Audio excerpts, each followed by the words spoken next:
Hello and welcome to another exciting episode of Way of the Brush with me, your host, Kris, aka the Name Butcher, aka Hey You Get Off My Lawn, aka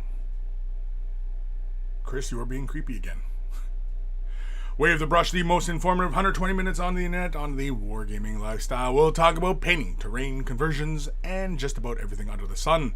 Meaning no topics are barred, we'll talk about anything and everything. So, first-time viewers, be warned.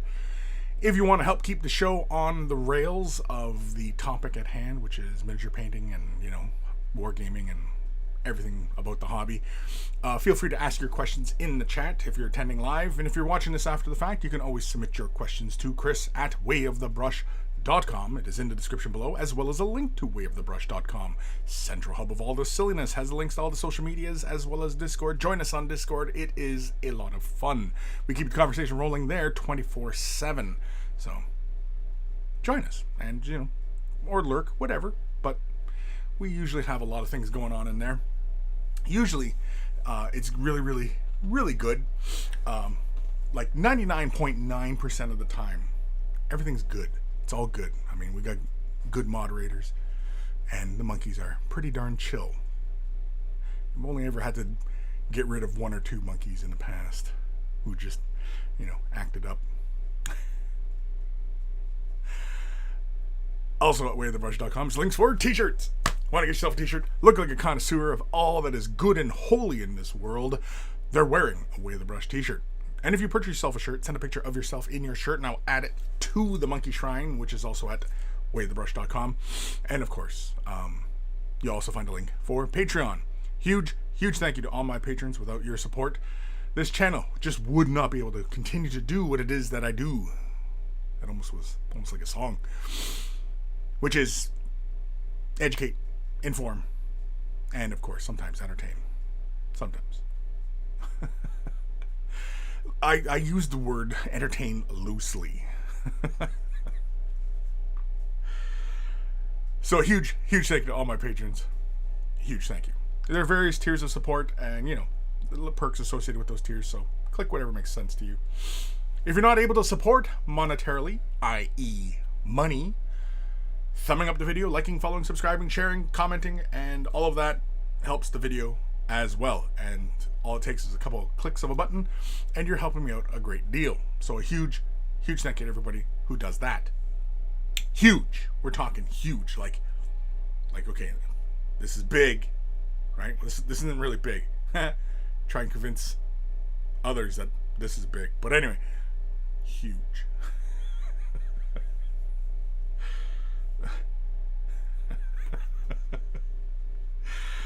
Oh, I've already gone off the rails. Where am I? Oh, right. And so a big thank you to everybody who does that. And of course, big thank yous to Carl, aka Guy Alfer, aka Beer and Blood Bowl. It's his YouTube channel. Check him out. If you love yourself some beer, you love yourself some Blood Bowl. Beer and Blood Bowl is where it's at. We always take the time to thank Carl, even though he is no longer with us, for taking the time out of his busy day to create the email jingles that play before the email segment of the show. And so always much love to Carl. And of course, speaking of love, much love to my baby brother Evan for creating the intro, outro music that plays at the begin and end of the show. And so always much love to my baby bro Evan. And of course, if you're into rare comics, rare. EB Comics, it's in the description below. Check it out if you're into comics. And if you're not, but if you are, then. And if you're not, but if you are,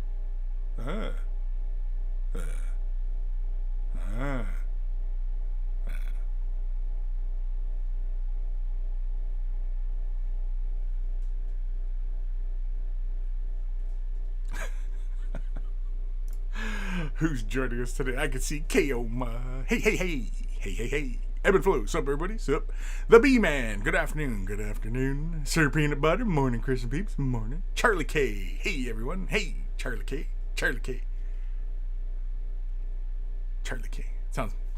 That sounds fun. Charlie K. So, in case some of you, I imagine probably you're all up to speed on this, currently have a little giveaway. I did a review of a task lamp by Meat Fee, and Yeah, you can probably check it over there. I'll put a link right there. What time we at here? Yeah, I'll put a link over there. Sorry, I got to make a note what time so that when I do punch it in, it's, like... Anyway. Yeah, neat feat. Task lamp, LED. I'm currently using it because some of you may or may not know this, but I just use like a light on me. It's just like a desk lamp that I use because I'm not a big Hollywood studio or anything like that. I'm just some guy in his basement, and I'm currently using that, and I'm definitely liking the amount of light that it casts. And it is a variable brightness lamp. Like here, let's go. That's 75. Actually, that's not too bad. It's very yeah. Ooh, that's 50. That's 25. Ooh, we're getting dark and moody now. We're into the grim. Ooh, you see all my stubbles. Getting gray down there. Then of course it goes off. Ooh, we could even do the show like this, where basically it's kind of it's like Deep Throat kind of thing. Not the film you're thinking of, but historical context. Guy who broke Watergate wide open. Anyway, you know what? This is kind of fun. I'll just sit here in the dark like this and talk to you guys, and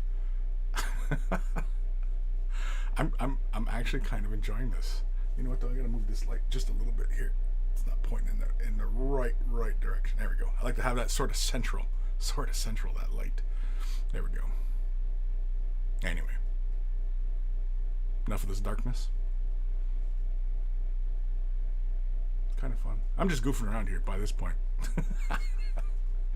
Everybody's like, what the hell is this guy doing? Oi! Jeez Louise. There we go. That's 100% brightness. Oi. So, yeah. Did a review, and we're doing a giveaway. And they're going to give away a brand spanking new lamp, just like the one that they sent me. Comes in various colors. The winner, I don't know if the winner will be able to pick a color. Hopefully they're accommodating like that. I would hope, but who knows? We'll do the giveaway. The giveaway might be next episode of Way of the Brush. And basically what I'll do is I'll do it like I had done previously with other giveaways. I'm just gonna make a big ass spreadsheet. Like, okay, well, if we're pantomiming big ass, this isn't the pantomime for that.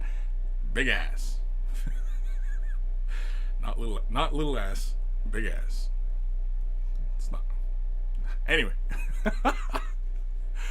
We'll do a giveaway. I think we'll probably do it next week. We'll do the giveaway. Yeah. Just give everybody opportunity to, comment and, enjoy the video.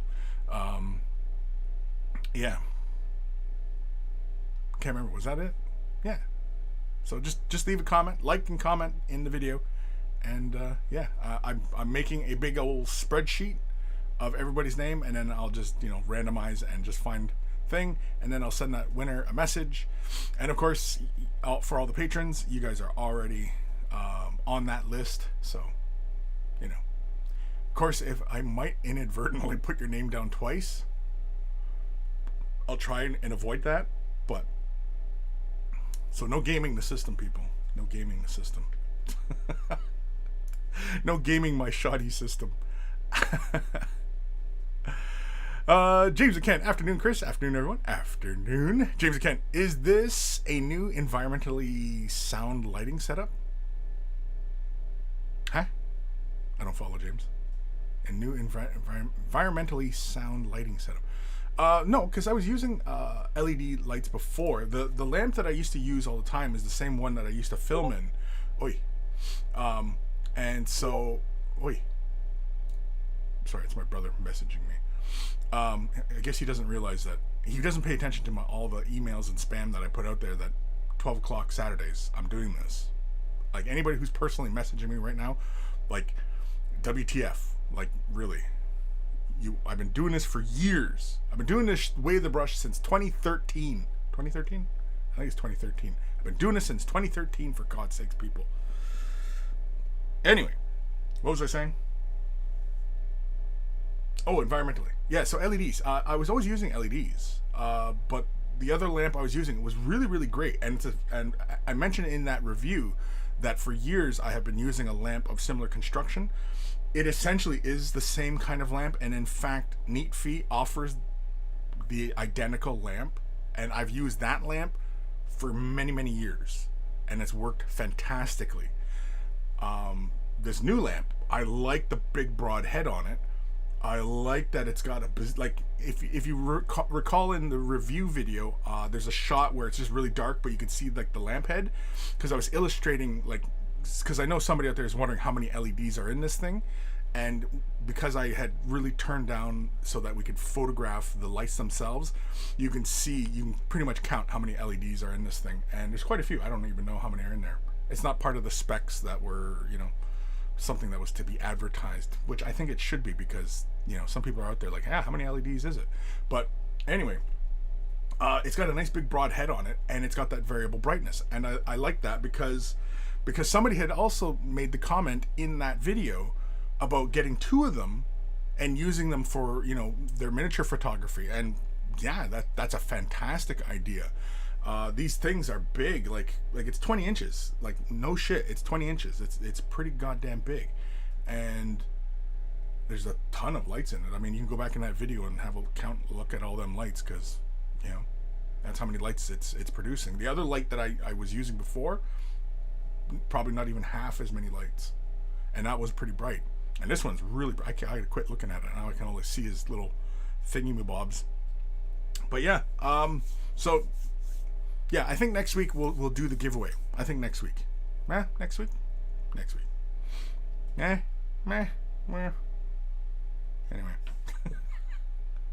enough making faces at the camera. Evan Belleau, episode 348, Way of the Brush After Dark. We've always made that joke about the After Dark thing. I don't think it's necessary, because I pretty much just speak my mind on this show anyway, so I don't really think an After Dark, because usually After Dark, right, implies subject matter and language used, and topics, and what I mean, like all these things. It's usually more risque, to be polite about it, right? And I don't really, because I pretty much just say whatever the fuck is on my brain anyway, right? So I don't really think it's necessary, unless of course you just want to just go after dark, just go dark. I don't want to do the dark thing again. I gotta quit looking at the light. Fuck, it's bright. Charlie K, Deep Throat. I'm too young for that kind of thing. Yeah, you might be, Charlie. You might be. Deep Throat. Yeah, it was a code name for a whistleblower. So yeah. Anyway, it's boring. It's boring. It's history. It's ancient history, and it's boring. It is boring. It's not really that boring, but it's actually pretty interesting. You know what? Is the Games Workshop's doing a reveal today? Is that a thing going on? I don't know. Evan Belleau, you turned the light off and back on. We are officially after dark.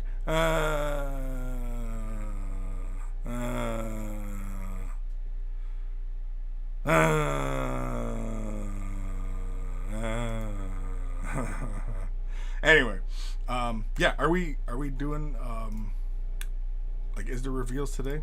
I don't even know. Let's go to the community website. I don't see anything. See them talking about Dominion, the skulls, Warhammer skulls. Oh, I didn't catch all the things from the Warhammer skulls.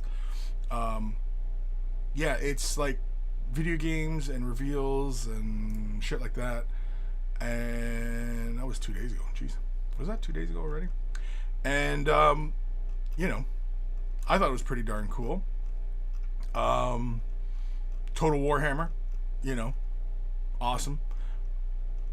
Total Warhammer 3 looks like a lot of fun. This Tempest Fall, I have no idea what that is. Looks like some sort of first-person Age of Sigmar type game. Interesting. What else? Oh, they're offering the old. Oh, they're advertising for. What was it? Great Old Games or something? GOG, GOG. Anyway, yeah, I was actually watching a video on the Chaos Gate, the old Chaos Gate, and the new Chaos Gate with the Grey Knights. I'm hoping, because apparently the trailer is supposed to, like, a formal trailer is supposed to come out soon. I'm hoping the gameplay is like new XCOM. If anybody's played the new XCOM, because the old Chaos Gate from way back in the day, it was, like basically a 1-to-1 reskin of old XCOM. And so I'm hoping that this new version of Chaos Gate stays in the same vein as, emulating the gameplay of XCOM, but giving us, the Warhammer 40,000 flavor, right? Yeah, I'm hoping. Here's to hoping. Warhammer 40,000, Lost Crusade. Don't know what that one's about. Dark Tide, looking forward to that one. Dark Tide. Stormground. Looks fun. Hired Gun, of course. Yeah, I've been seeing lots of that about Hired Gun. Blood Bowl, yeah, the Blood Bowls. Oh, Battle Sector. Now, this one, Battle Sector, I think I'm probably going to pick this one up. This one looks really good. I'm not going to lie. As opposed to all the other times that I was lying, I'm not going to lie. But yeah, Battle Sector, I think I'm going to get Battle Sector. Whether or not, like, I stream anything from it or not, I might just get it and just play it and enjoy it myself. Because these days, old Kris is feeling like not taking enough Kris time, I'm pretty much doing like 7 days a week now, just kind of. Now, mind you, I'm not, balls to the wall 7 days a week. It's more like work for a couple hours, take an hour. Work for a couple hours, take an hour lunch, that kind of thing, right? And so my days end up being very long, and I end up working for 7 days. And yeah. So I'm thinking that maybe I need to take up a hobby, because I don't have a hobby anymore. Well, I mean, I kind of do, but not really. I don't consider miniature painting a hobby anymore. It hasn't been a hobby for me for a very long time. Evan Belleau, you turned the light. Oh, no, I already read that. James Kent, I hoped the Skulls thing would be a return of the old loyalty program, if anyone remembers it. Yeah, that's what I thought it was. When I seen Warhammer Skulls, I thought it was that. Spend X amount of dollars and, you get points, and you can spend those points on exclusives, I thought it was that, and I was like, oh, we're returning to that. Okay, well, that's cool, because I know, like, there was a lot of things that are really rare now that were skulls. Like, there was the Adeptus Mechanicus unit, there was a diorama of the Space Marines emulating the Rogue Trader cover art. Was the Vostroyans skulls? I think the Vostroyans were skulls, weren't they? The Imperial Guard Regiment Vostroyans. Yeah, there was all sorts of stuff. And yeah, it was pretty dark. I don't know if I have any of them old flyers. I have old white dwarfs that probably show the old skulls and like what was offered, but yeah, I really don't feel like digging through all my old white dwarfs. They sit in a box quietly, languishing for the day to be released or destroyed. One of the occupy a landfill. I mean, I'm sure somebody out there, some collector, I'm sure I'm probably hanging on to one or two that somebody might want, but that doesn't really justify hanging on to this. And like moving this box of white dwarfs around, because I've moved a few times in the last like 10 years. Holy shit. A box of white dwarfs is really, really heavy. I don't think I really need to illustrate that too heavily, but yeah. Anyway. Warhammer Age of Sigmar Soul Arena. Interesting. I don't know what that is. I mean, it's Age of Sigmar, but I don't know what kind of gameplay it is. It looks like it might be for mobile. Interesting. Warhammer Quest Silver Tower. Cool. Oh, yeah, I seen this one. The Shoot His Blood and Teeth. This one looks hilarious. If anybody's not seen it, you know what? No, I'm not going to bother playing it. It's a YouTube video, and I'll probably get fucking demonetized or something for copyright and bullshit. But anyway, Shoota's Blood and Teeth. This game looks awesome. Well, it doesn't really. Looks like it's like a 2D scroller, kind of like Contra style. You know, the side scroller. It's kind of like that, and it looks like a lot of fun. And it's just, you know, blowing shit up, and you know. Warhammer 40,000 Battle Sister. It's a video game. Oh, it's a VR. Oh, it's the VR one. Okay, yeah. Warhammer Underworlds Online. Cool. And then Chaos Gate. Yeah. That's another one I'm excited for. Is Chaos Gate. I'm excited for Chaos Gate. Warhammer Chaos and Conquests. Cool. DACA Squadron. Sweet. Mechanikios. World of Tanks and World of Warship collaboration events. Valhallan Ragnarok. Oh, they got the Imperial Aquila on them. That's cool. Oh, and they're bringing the Predator tanks back. Oh, right, yeah, because they had done that one at one point with the World of Tank Blitz. Well, this isn't new. These are old. Horus Heresy Legions, Space Hulk Tactic. Oh, yeah, these are all old games. Old. Talisman Digital. What the? I'm sorry. Did we fall into a time loop? A causality loop. Yeah. So the one that I'm really looking forward to, the new game. I can't remember the name of it now. Must be. I'm really looking forward to it. Yeah, the Battle Sector. Warhammer 40,000 Battle Sector.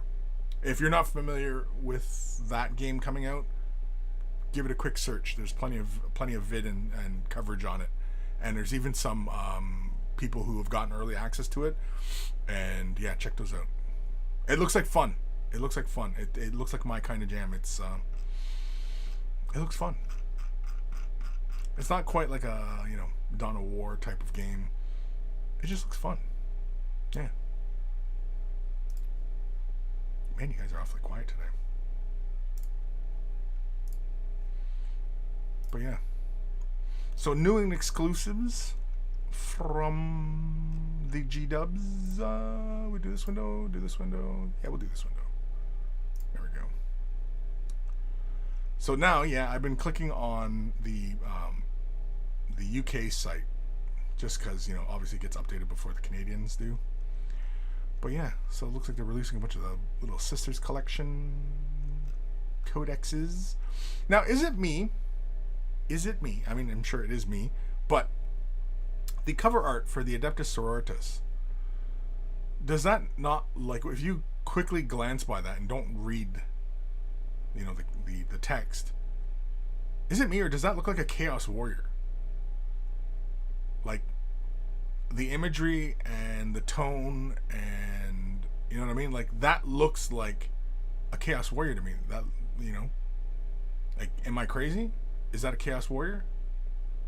I'm asking you. I'm asking, for God's sakes. Ooh, some pretty white dice. Data cards. Morven Vol. Abbess Sactorum of the Adeptus Sororitas. Cool. She's in a warjack. I'm sure there's plenty of people out there like, that's not a fucking warjack, you asshole.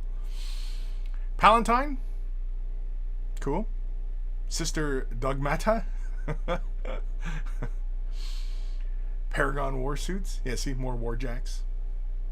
These are warjacks. Privateer Press. Probably would never even try to sue Games Workshop.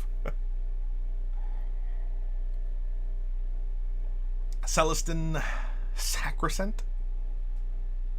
They're kind of cool. I'm not crazy about the big shield. It looks like like, okay, here, hold on, let me click it. Okay, let's take our time here. Now,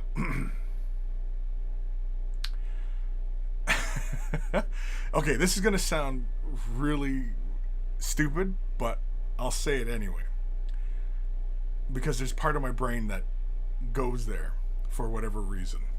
But why is a unit of female warriors who go up close, why are they holding copper pots? Copper cookware? I mean, you know, if one was to interpret it one way, you know, is this get your ass in the kitchen thing?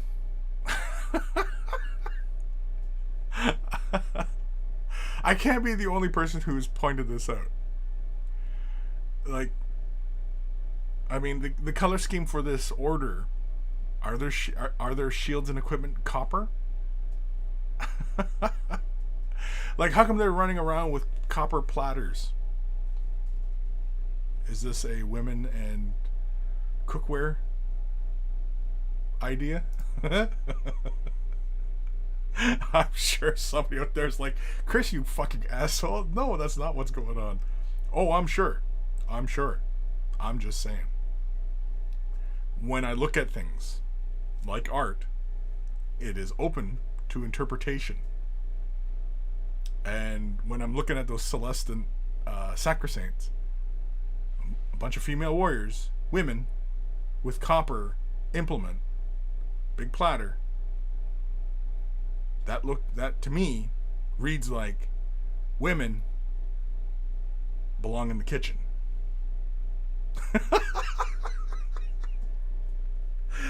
Oh shit. Necromunda, House of Faith. Now, are these guys, these Khador Redemptionists, are these guys like new sculpts? Are these, I think they are.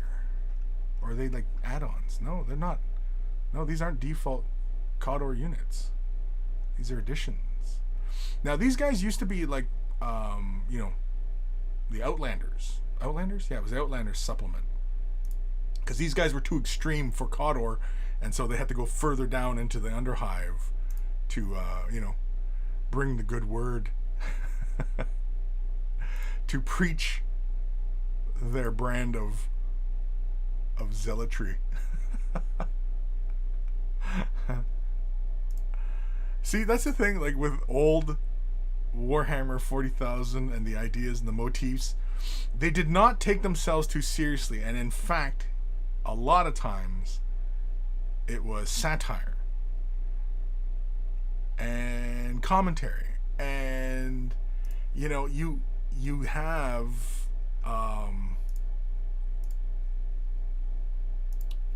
when people make the comment that when they're playing their Warhammer 40,000 stuff, they don't want it to be political, but it started, its roots are in political commentary.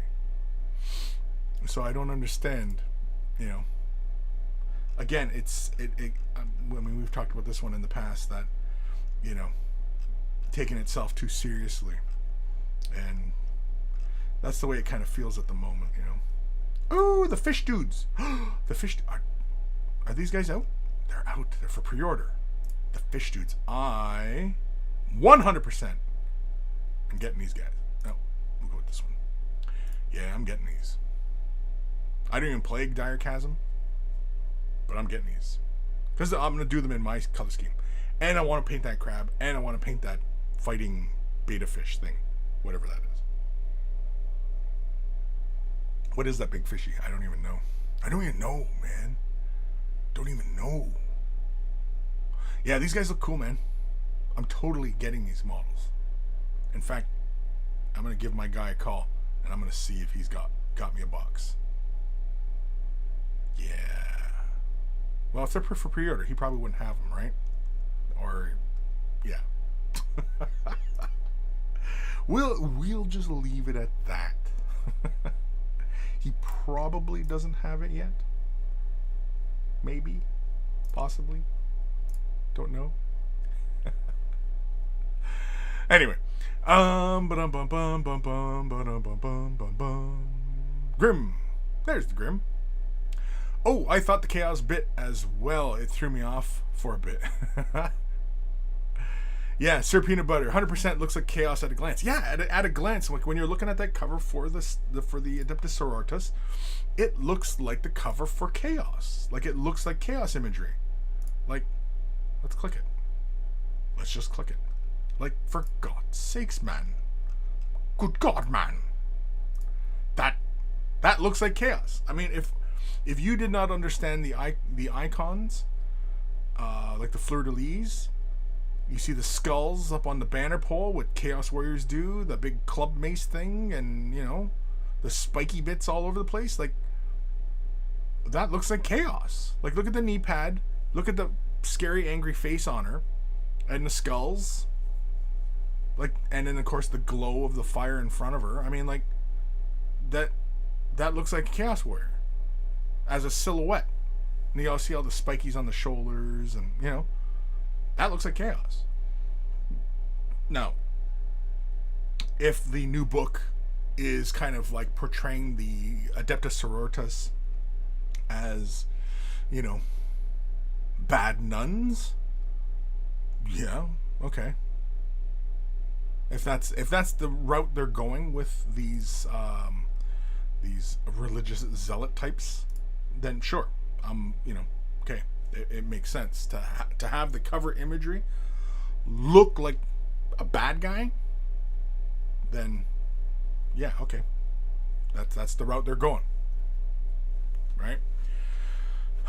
But yeah, I mean, like, you know, the whole thing, like, it doesn't read like like this is supposed to be the Imperium, the good side. Now, we've talked about this one in the past about, you know, the Imperium and Warhammer 40,000, and there is no good guys, and blah, blah, blah, right? Sure, okay. Sister Battle, not good guys. Excellent. Because you can't say nuns are good. If you've been watching recent news, you know goddamn well I ain't. Fire Trick 18, hello peeps, hello Grim. The foe will never expect copper to block bullets and blades. Yeah, exactly, right? Copper would be the worst to try and protect you. Imagine copper armor. Like, you don't even need a weapon to, like, you know, bend and pull it apart. You just grab it, just, you know, bend a person's armor. A shield, you could just punch your way through it, right? Yeah, copper would be the worst. James Kent, in snowy conditions, those sisters' shields could double as sleds, making them count as fast attack unit. Yeah, what if? What, you know, like, bring back environmental conditions into the game, right? You know, it's raining, it's dark, it's sunny, it's hot, you know, it's foggy, it's whatever, right?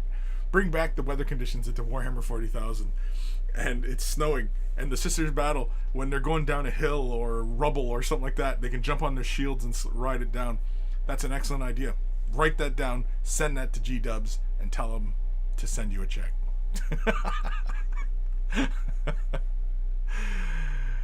Job's left nut.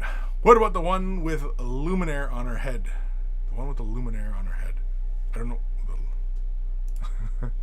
Hold on. Are we still talking about the sisters with the copper platters? Oh, she's got the candles and everything like that on her head?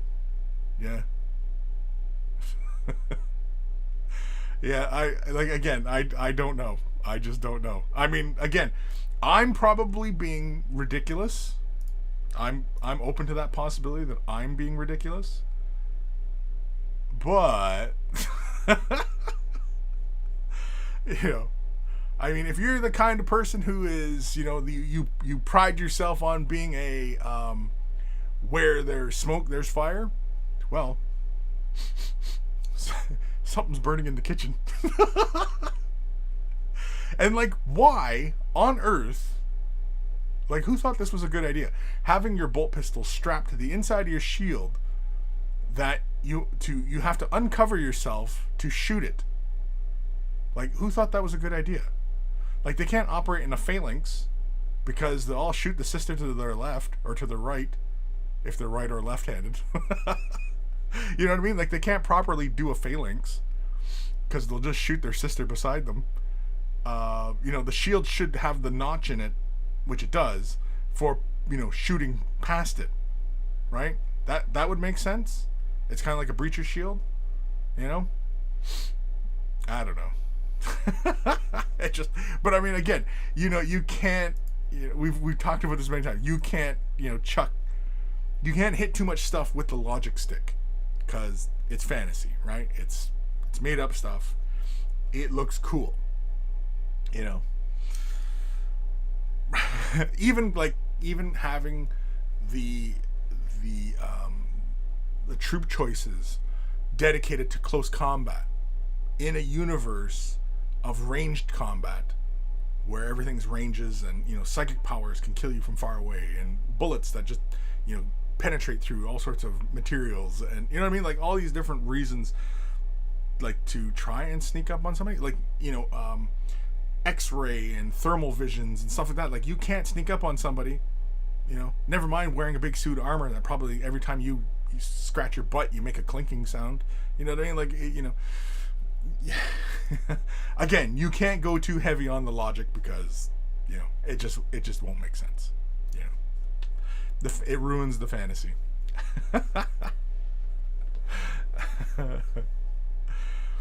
Fire Drake, drop your gun and get me my dinner. Yeah, exactly. Although, mind you, I mean, if we're talking about the lore, I mean, if you were to say that to one of these girls, she probably would mash your head in with that mallet, just like as pretty much any other woman out there in reality will mash you in the head with a rolling pin, right? So so basically the point being, don't disrespect the girls. Don't disrespect. Is that a double negative? Dark Commission. Afternoon, Kris and all. Afternoon. Ghost of Starman Deluxe. Shoot, I'm late. Hi, monkeys. Hi. How can you be late? You responded to my spam on social medias. How could you possibly be late? That's on you. That's on you. In fact, go sit in the corner. Go sit in the corner. Think about what you've done. Grim Fish Dudes. Oh, okay. Yeah, the Fish Dudes, yeah. Because I've got Deepkin, which, you probably wouldn't know looking at my collection, but yeah, I do have Deepkin. I've got, like, quite a few things for Deepkin. I could field an army. Not a huge army. Not an impressive, not an entirely effective army, but I can field an army. A army. In quotations. Ghost of Starman. I want to get like half of the Underworld warbands that come out this season, but unfortunately, money. Oh, money. I hear you. Fire Drake. I got a doctor, I got a mechanic, Kris, and I got a Warhammer guy. Right. Well, everybody always has to have a guy, right? You call the guy. If something breaks, you call the guy. Who fixes that, right? So, am I the Warhammer guy? Should I change my name to the Warhammer guy? He's the Warhammer guy.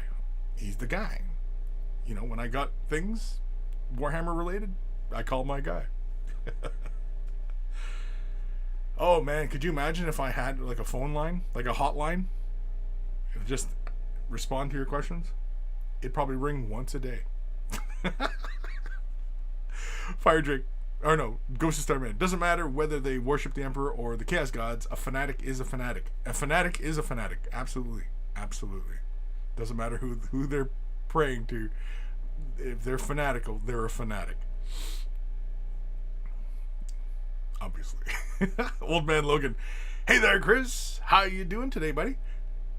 Monkey emote, monkey emote, monkey emote. I'm doing good. I'm well.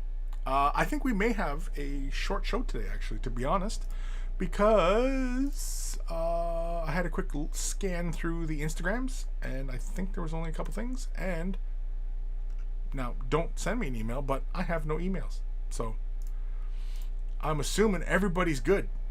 We may have reached the point where maybe I no longer need to do this. Everybody has all the information they need. Nobody has any questions. We may have hit that point where I am no longer necessary. I will fall into obscure, maybe return to doing this as a hobby again. Keoma, I got all my new vampire characters the other day, but I still painting Sigvald. Or actually, I started painting Sigvald. Cool, you're painting Sigvald? Awesome. I'm looking forward to what you did. Unless, of course, you've already posted in Discord what you've been working. Your work in progress of him. Have you? Have you? No. I see Gundams. And more Gundams. Oh, some Necrons from Full Metal Monkey. Yeah, those are really nice, by the way. And then, of course, Koma's Necrons. I really like his color scheme. It's kind of the 1950s type of vibe, you know? That aqua thing. I can't talk anymore. Old man, open to the possibility, Kris? When are you not being ridiculous?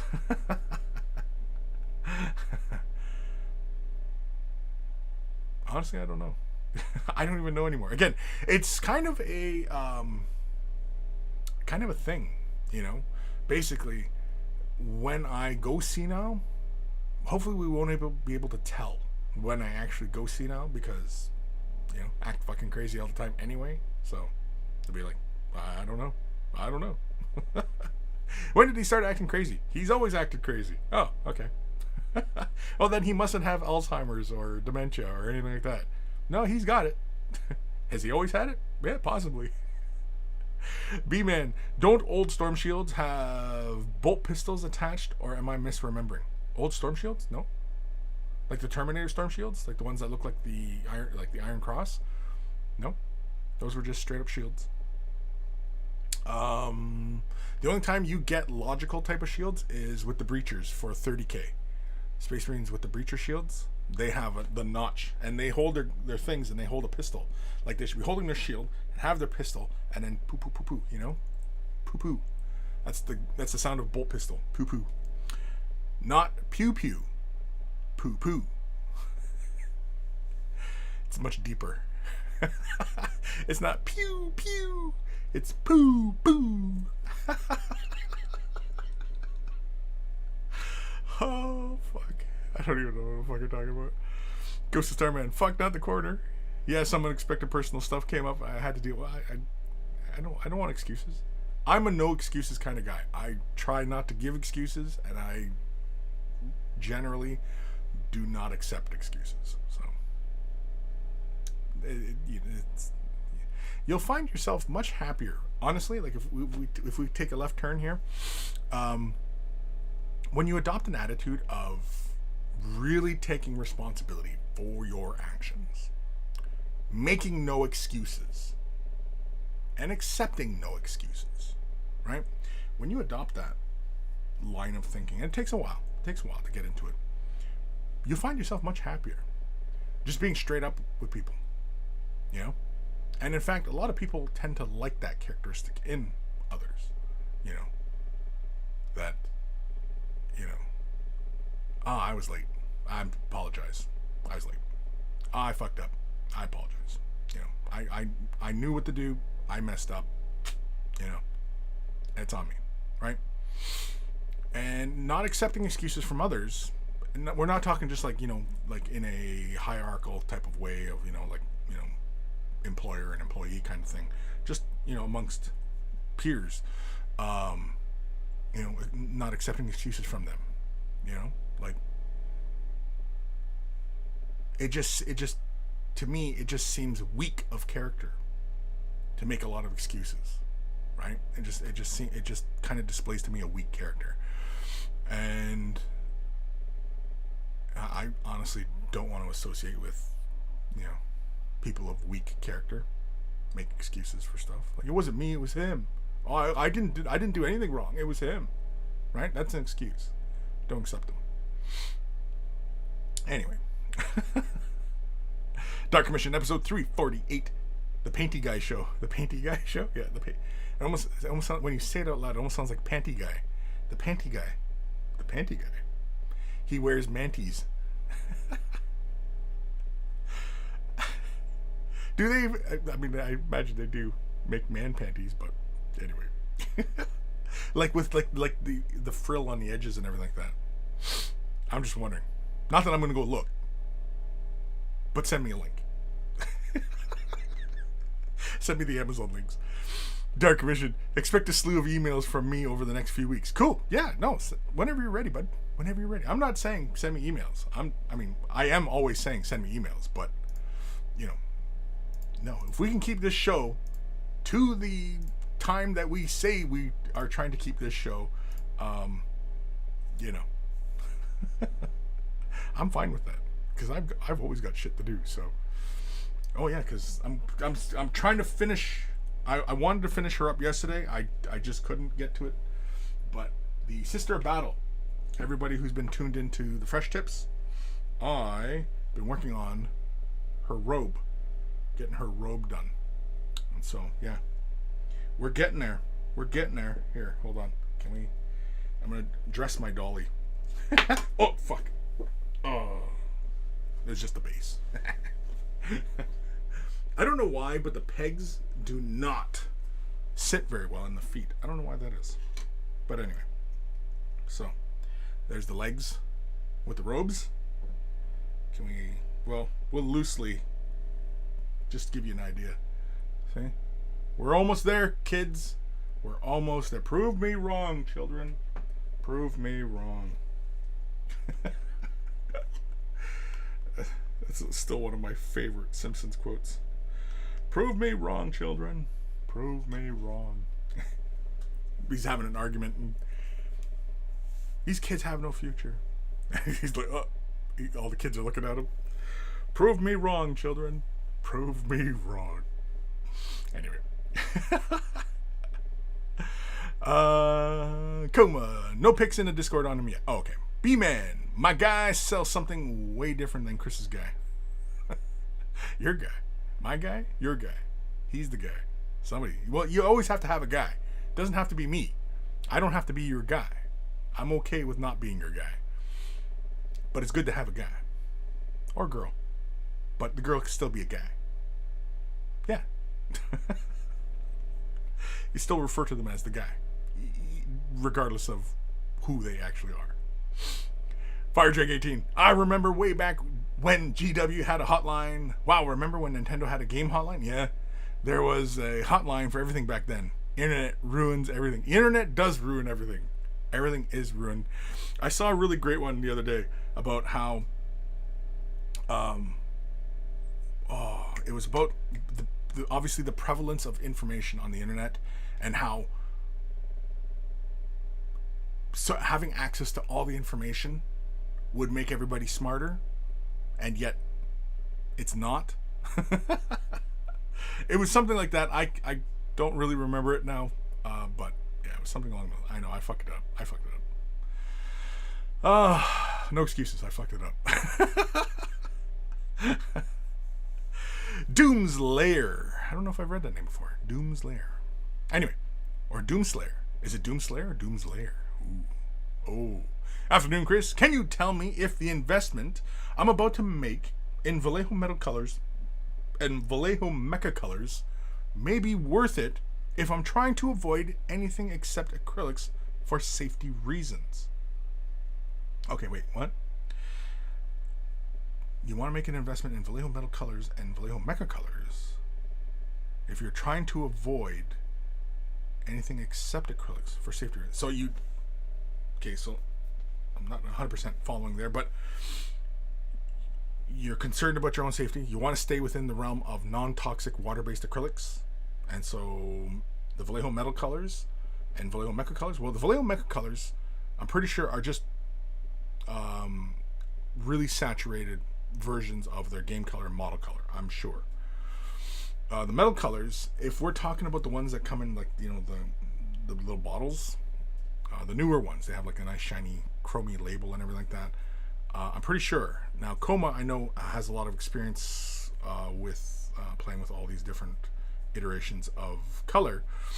And I'm pretty sure those are the ones you're talking about. Now, I know, like, the liquid metallics, those are alcohol based, and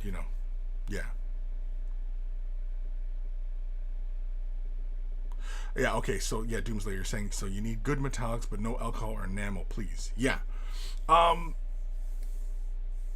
I mean, I have not played with those Vallejo metallics, although I have used Vallejo's the metal air stuff, the stuff for the airbrush line. Those were fine. I think really what the biggest thing, especially if you're going to get the maximum out of your water-based acrylic, non-toxic paints, like metallic paints, the key factor is the prime. Use a gloss primer. Use a gloss black primer.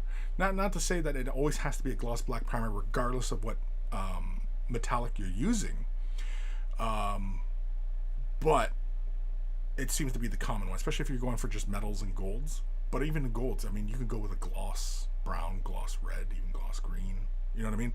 And you can play within, that underpinning, because some of the metallics does come through, like the undercolor comes through the metallic, and it gives you really interesting results, especially when you're doing it by airbrush. You can still do this stuff by hand. It's just going to take you a little bit longer, and you also need to work in thinner layers so that you get smooth, even coverage. But yeah, for me personally, for non-toxic water-based acrylic paints, I like scale 75. I just like the way it covers. It covers on top of other colors on top of black really, really well. They're nice and opaque. Turbo Dork is really great for offering wide range of colored metallics. Like their entire, I'm pretty sure the entire paint line is metallics for Turbo Dork, and it's a pretty extensive paint line. And they even offer the color shifting paints as well. I have not used Green Stuff World or who's another acrylic paint line. Yeah, but I have others that I have Goldens metallics. I have Liquitex inks. I mean, there's options for what, like, these are water-based acrylics. Ooh, look at that. You can see all the little sediment floating around. I don't know if you guys can see that. Here, hold on. Let me go here. This is just kind of fun. It's been a while since I touched this color. Nope, wrong one. Here we go. And let's change focus. But yeah, look at that. You can see the pigment, and then the ink, the mediums. Here, can we really focus in? Let's get serious, folks. Let's really focus in. Let's so we can see the goddamn atoms. Look at that. Isn't that pretty cool?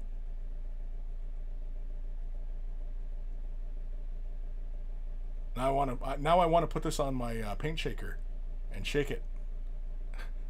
Work it, baby, work it. Yeah, that's kind of cool. It's kind of fun. But anyway, back to the original point. There are options. When saying like what is the best metallics, I mean, it's entirely subjective. It's like brushes. It's like paints. It's entirely subjective. Citadel. Like the reason why I ventured into other paint lines for metallics was because I wasn't happy with Citadel metallics. I was not happy with the coverage. I was not happy. Now, I realized that what made a huge difference in how the metallic paints look is when they're on a glossy surface. Painted by brush or by airbrush. By airbrush, it looks really great. By hand, still looks really great. You still have to, thin the paint down a little bit and apply a few coats and know how to alternate your brush strokes so you don't leave, big apparent brush strokes. But anyways, it came down to the gloss surface, providing that nice metallic shine. If your goal is to get the shiniest of metallics, the nice metallist of metals, yeah, that's where it begins, is the model surface. You should use a gloss, even if the model's like 50-50 cloth and 50-50 metallic, right? Like if you know that that's the route you're going to go with the model surface, I still would go with a gloss prime for the metallics, because you can always dull that finish down for the cloth bits and for the flesh bits and whatever's, right? Like you can always just come back and, you know, correct those surfaces. But yeah. But I mean, if you want to go with Vallejo, go with Vallejo. If you want to go with Scale 75, go with Scale 75. Turbo Dark, Army Painter, Citadel. There's a whole bunch of people creating water-based acrylics. But having said that, the best metallics though are alcohol and enamel-based metallics. Those are the best. That's where you get the chromes. If you want an actual mirror chrome, you have to go into those paint lines. Chroma. The metal colors are mostly the model line, only glossier. The metal line is amazing. James and Kent, episode 348. It's much deeper than that. It's poo-poo. Disflux. Commissar Kris accepts no excuses. I don't. I mean, it's not like if somebody was busting with excuses to me, I'd be like, okay, yeah, blah, blah, blah. And in the back of my brain, I just log it away that this person makes excuses. And it typically is a character trait, right? Like, that's where it gets logged away. I'm not going to sit there and berate somebody for, you know, making excuses to me or anything like that. It's not like that. It's just, you know, I'm just kind of disappointed in that regards. That, you know, oh, this is the kind of person who's going to make excuses. Because oftentimes when people make excuses, right, they're shifting blame, and that is a sign of responsibility, personal responsibility. And if you cannot take personal responsibility in all things that would actually be your responsibility, yeah, that's a flawed character. No good. It's a kid that's a child, right? It's a child. B-Man, no storm shield for regular Marines. I don't know. Do they have a notch? They might have a notch. I don't think they actually have guns in them, though. I don't think they're modeled with guns. I know in War Machine, there's shields with guns in them. But I don't know 40K. I know for 30K, the Space Marines, there were shields, and they had the notch for to rest their guns, right? This is guns. I think this is universally guns, right? Like this entire planet, if you do this, universally everybody understands that that's a gun, right? I think we've evolved that far, at least. Doomslayer, thanks, Coma. Not liking how chunky my GW, AP, and Vallejo model air get while base coating during batch painting. Need a solution. Well, Doomslayer, are you doing this by hand or by airbrush? Are you using a matte prime or a gloss prime? Those are my first two questions. The B-Man. Oh, maybe they were the Assault Marine Storm Shields. Yeah, maybe. Yeah. I don't know. I don't recall ever any 40K shields having built-in guns, though. But yeah. Ghost of Starman Deluxe. I'd apologize for not sending an email, but then I'd have to make an excuse for not sending it, so let's just gloss over that. Yeah, don't make excuses. Because like personally, I don't really care, and you know, yeah, just I didn't send one. Okay, no problem.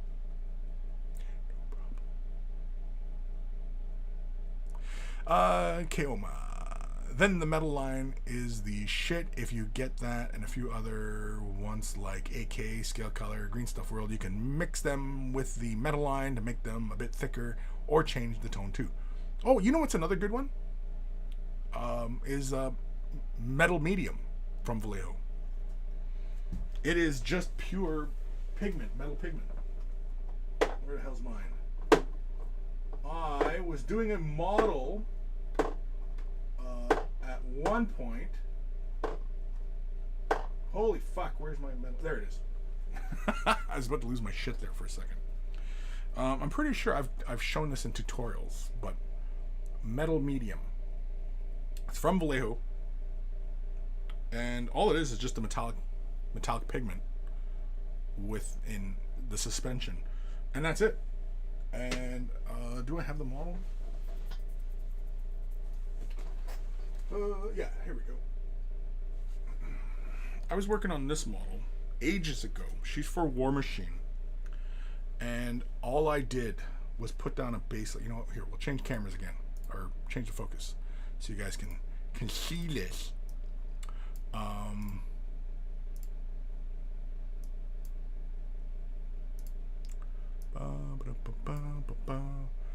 But yeah. And she is base coated in the metallics. And this is before I even knew about or was really getting into. Can't really see it all that well. The light's so hard from the one angle. But here, let's see if we can change the focus just a little bit. There we go. But anyway, yeah, it's metallic medium.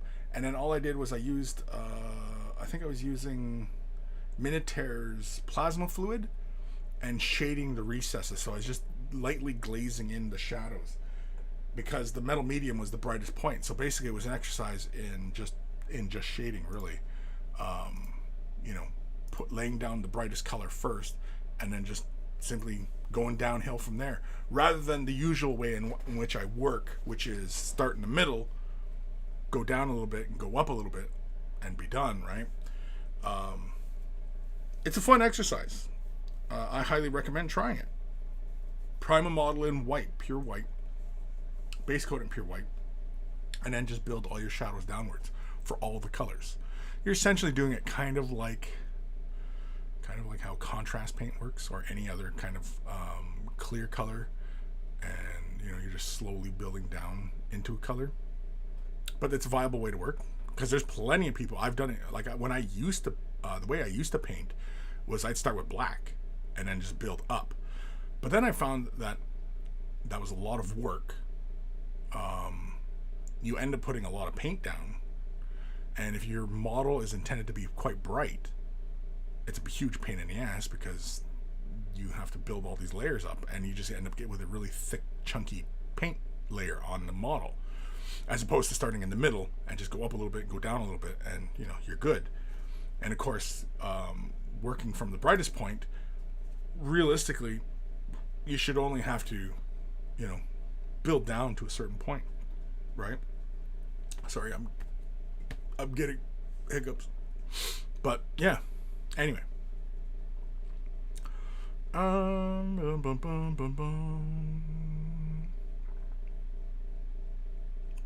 Keoma, the best acrylic metallics are Vallejo Metal Line, Scale Color, AK Interactive 3 Gen, Green Stuff World, Pro Aquarel, and Turbo Dark. Let's pick one best. What's best? What's best, bro? Because I mean, like, you pretty much named off almost all the companies who make non-toxic water-based acrylic paints. I mean, that you've almost listed them all off. You know, again, it's entirely subjective, though. It's entirely subjective. Mike G, my God, it's full of stars. Coma, GW Metallics are like glitter paint with huge metal flakes. That's a lot of metallics. I mean, when you really look at them, they're all glitter paint. Metallics are glitter paint. I mean, even when you bust out the alcohol and enamel based, it's just glitter. It's just glitter paint. Doomslayer, I own the Liquitex already. Cool, I'll try the gloss. My issue was the drying out and the chunky broken brush strokes, especially during batch painting. Yeah, the paint drying out, well, that can be environmental. That has nothing to do with the product itself. I would strongly recommend, if you find that you are not getting very far with your paint when you apply it to your palette, switch to a wet palette. And you'll have to, obviously, maintain it, of course, so that you have, proper humidity in the palette. And of course, chunky brush strokes, well, yeah, that's not the paint's fault either. That is basically If you're overworking the paint on the surface, you could get chunky brush strokes. If you are working with the paint too thick, you can get chunky brush strokes. The paint itself, yes, could be drying quickly, and if you move the brush around too much, you'll get chunky brush strokes. And of course, if you are, not accustomed to laying down smooth layers of paint, you'll get chunky brush strokes. But yeah. And of course, if the paint is not thoroughly mixed, no matter how good the paint line is, if you've not thoroughly shook the paint, you're going to get chunky brush strokes. There's many reasons for chunky brush strokes. It's not because of a particular paint line's faults. It's usually user. And the drying out, again, yeah, if you're taking too long to put the paint down on the surface, and you're painting, when you're putting a little dollop of paint on your palette and you're drawing from your palette and applying it, but you're kind of lingering and you're like, oh, should I go here? Again, the paint is drying. Like, imagine, as soon as you draw that paint out of the paint pot or dropper bottle, whatever the fuck, and you put it on your surface, on your palette, just a regular palette, imagine a timer that's running and it's counting down, right? And it's counting down. You got to work. So grab your paint, start putting it on the surface. Yes, you can use slow dries, mediums, additives, retardants to help that. Of course, you can always switch over to a wet palette, which will keep your paint active longer. Not to the point where you're gonna use up 100% of the paint, but you are going to get the most out of your paint. I demonstrated that in a video a long time ago, and I think it's on my channel here. It was kind of like vlog style, and I demonstrated, how much paint usage you get out of a single drop of paint. And I think it was with metallics. And, I was just demonstrating it. It's an older video. It's probably a couple years old. So, yeah. But yeah, all those things, that is not the paint's fault. It is a misconception to think that a particular brush, a particular paint, a particular product, particular model, particular whatever, is going to make you a better painter. That is a misconception. No paint is going to make you a better painter. No brush is going to make you a better painter. Nothing is going to make you a better painter other than practice and time. The 3 P's, right? Like Kris talks about, the 3 P's. Practice. Practice. Persistence. Patience. Right? Those are going to make you a better painter. And those are all from within. Those are from within you. Those are things that are already there. Oh, fucking fly. Fuck off. Shoe fly. Don't bother me. Fuck you. I got you. Oh, fuck no, I didn't. I'm going to end up trashing my office trying to get a fly. Anyway. Those are all things that are within you. No paint, no brush, nothing out there is going to make you a better painter. Nothing. Now, if I'm wrong, please, somebody, show me, please. Demonstrate it. Send me a link, whatever. Practice, patience, and perseverance. Those are what are going to make you a better painter. That's it. Those are all within you. No product will make you a better painter. And discussing best paint lines and best brushes, again, subjective.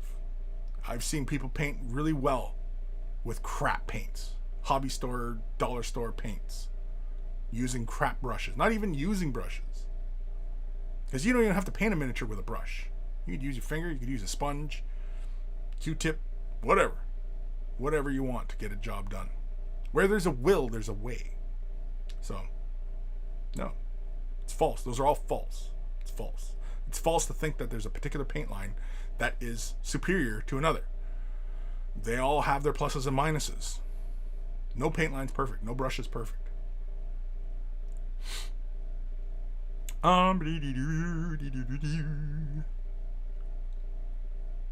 Dark Commission. Ever thought of using metal foils on larger models? Yeah, like gold leaf.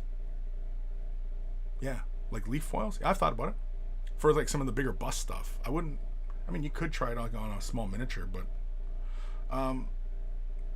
for the amount of work, it'd be really cool. I don't know, like for a single project, maybe, like if for you example, doing a bust, and maybe a majority of the models in gold. Sure, give it a shot. Just lay that gold leaf down.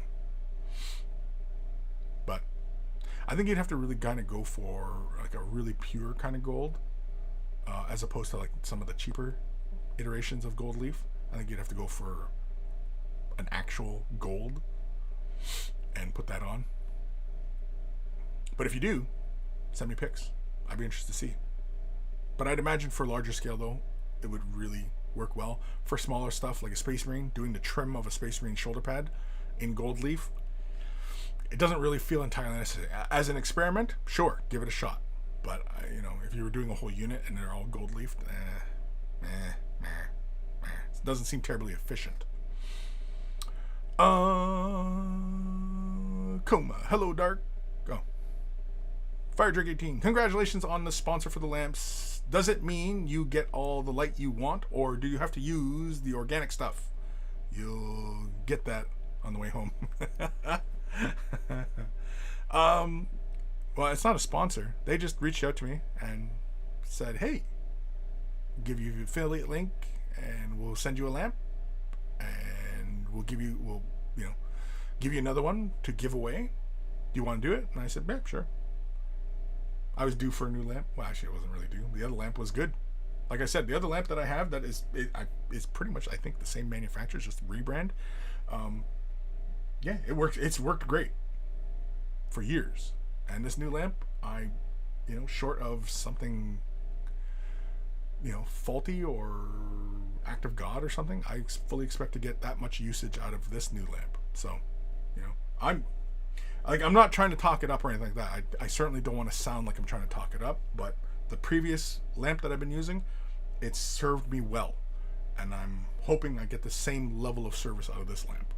And I honestly, looking at it, construction-wise, it's similar to the other one. Like, I suspect it's from the same manufacturer, just different, label on it. That, yeah. Like, the other one is good. It's even identical clamps. And even, oh, actually, no. Sorry, the way the fasteners, one is like an Allen key, the other one is Phillips. That's it. But otherwise, the diameter of joints and like the measurements are all the same. It's identical. It's identical. Who can tell me what movie that's from?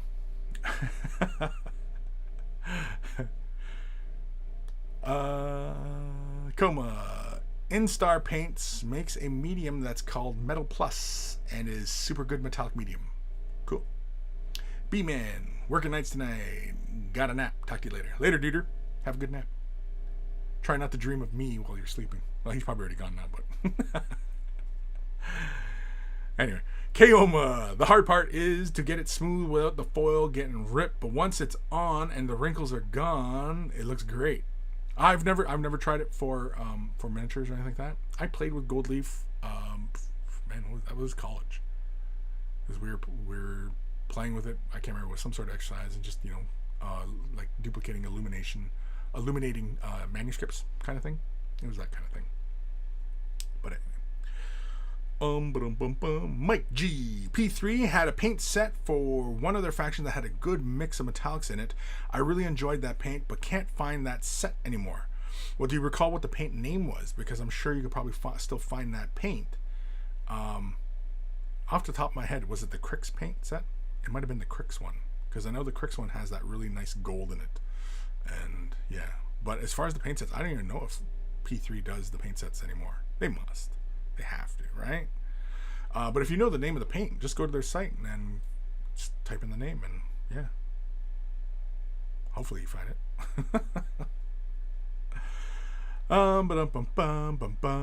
Coma. By the way, I've been painting with a few of the new synthetic brushes from GW, and my conclusion is that it's like a soft, weird bristle. It's okay for a synthetic, but still sticking to my sable brushes. Yeah. Again, we talked about this previously with those new synthetics. Great. You know, for brand spanking new people, yeah, go with the synthetic. Go with the synthetic. It is not until you get more nuanced that you appreciate the subtlety of sable hairs. It's not like a jab at, people who are new. It's not a, oh, come on, noob, don't you know? Again, it's not the brush thing. It's really more of just skill and money, really, because now the cost of sables are going up, and synthetics, yeah, and I've been playing with synthetics for weeks now because I've been painting this Sister Battle all in Tamiya paints, right?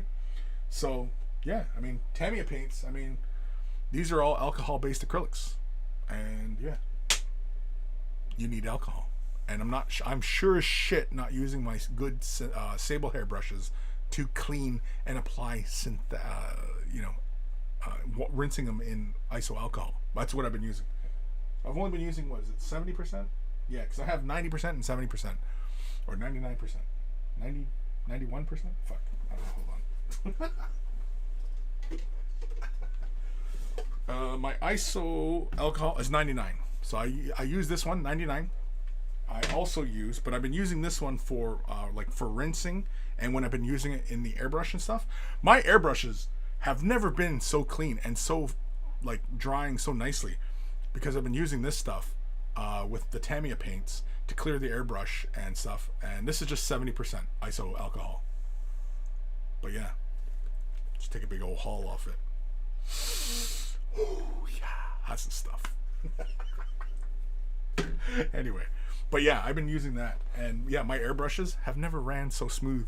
Even when I leave them for a day and come back, because usually I get a little bit of sticking when I'm playing, especially when I'm using my Future Floor Shine polish to varnish up models. If I have to pull the needle and thoroughly clean it after using that, just so that I don't have any caking or anything like that going on. But with the Tamiya paints, yeah, my airbrush is man, here's my Patriot. I was just using this yesterday. Yeah, the action, no sticking at all. my well is nice and clear. Hold on, let me see, make sure I'm in frame here. Yeah, see. Now, mind you, my brushes are always clean because I always take care of my brushes, as anyone should, really. But yeah, because I've been flushing them with alcohol, just spraying it in the air, just iso alcohol, just all over, just clouds of iso alcohol. No, I spray it into an overspray container. I'm just sitting here buzzing myself out on iso alcohol or everything, polluting myself. Anyway, but yeah, so the new synthetic brushes, yeah, for newer people, and if GW started putting out alcohol based, which I honestly could never see them putting out an enamel or a alcohol based acrylic. I just honestly don't see it ever happening, mainly because of their target audience, right? Will they drop sables? Debatable. It is debatable. If they want to retain, I think, more intermediate type of painters, they'll keep synthetics around, or sables. But they might switch to completely synthetic, especially if the costs of sables, yeah.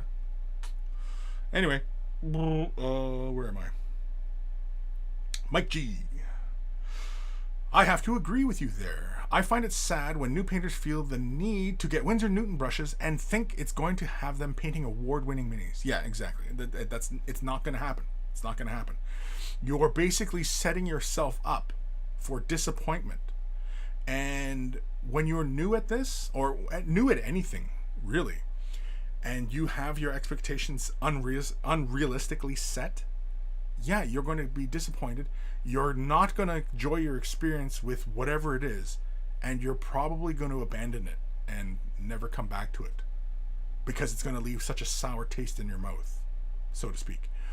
And yeah, and that's unfortunate. That's unfortunate but that's the kind of the environment that we're in, especially with myself and so many other people who are influencers, right? And everybody's, this is the best paint, this is the best brush, this is the best, this is what you do, this is how you do it, this is, you know what I mean? And then people are like, oh, okay, well, this is what I got to do. And then when they do it and they don't understand the underpinnings, the critical underpinnings of what that means, they fail. And first of all, failing is not bad, but because we live in this culture of failure bad, right? They come out of it with a sour taste in their mouth, and they don't enjoy it. And it's like, well, why the fuck am I doing this then? You know, I'll go pound salt. You know, it just doesn't make a lot of sense. Holy shit, that was cold. Oh my god. Boo. I need my daughter. Boo. Boo. Daddy needs coffee. Boo. Boo, please. Boo, please. Coffee. Coffee. Please. Oh, fuck. Why the fuck would it open TikTok? You piss off. Fucking phones. Fucking technology. I know, I always sound like a really old man. Eh? Fucking goddamn technology. Piss right the fuck off. Anyway. So, yeah, it's all about, you know, these expectations and, you know, the culture of failure. You know, failure bad. No, failure not bad. Failure's not bad. It's just, you know, a stepping stone. You know, that's all it is. Ooh. She's coming. She's approaching. Thank you, honey. Just black. You're getting it however I make it. What? What? You're getting it however I make it. Wow. Damn. See, that's elder abuse. Anyway, Aaron Seach, gold leaf on a knight or warlord titan would be sweet. Yeah, gold leaf. Yeah, just give it a try. I mean, you know, just as an exercise. Do your due diligence, and you know, read up and you know how to apply it, especially with whatever particular gold leaf you're working with, right? Doomslayer. Metals are usually on a dry palette because they just run everywhere. On my wet one fast and don't take to the mediums and retarders well. Thank you, honey. Thank you. Thank you. I'm gonna eat a mug with a little monkey on it. Why don't I? Because I'm not made of fucking money. So. Well, that should be something that you sell. What? That I should be made of money? That should I should No, have. your merch. Oh, my merch. Have a monkey mug. Yeah, or like just your way of the brush. Or away the brush mug. Yeah. Right. Get a mug. Get a mug. Because you always drink coffee when you do things. You know what? You're absolutely right. Alright, you're not. What? I'm annoying. I'm annoying? You're telling me what's what while I'm live? Good ideas. Yeah, I know. It's excellent. I write in an email and send it to me. My own children have to email me in my own house. Anyway. Where the hell was I? Oh, right, the metals. Metals are usually on a dry palette because they just run everywhere. On my wet one fast and don't take to the mediums and retarders well. Both things cause them to separate. If I suck, get me good, sensei. Get you good. I'll get you good. Anyway, yeah, mediums and retarders and stuff like that on the wet palette should work fine. If you're finding that the pigment and stuff is separating really quickly on your wet palette, well, they're good. You're gonna see separation anyway, right? Because the nature of the wet palette is introducing water to your water-based acrylics, right? And that's just going to increase the separation in the paint regardless. Now you can offset that by adding medium, right? Whatever medium, water-based acrylic medium you want, really. I mean, they're all pretty much the same, just different viscosities essentially. But otherwise, most of them are pretty much the same. Although some of them seem like they might have like an alcohol additive into them, but otherwise they're all pretty much the same. Again, it's just working quicker. And when you're working entirely by brush, knowing how to lay a nice smooth base coat down is more valuable than whatever paint you're using.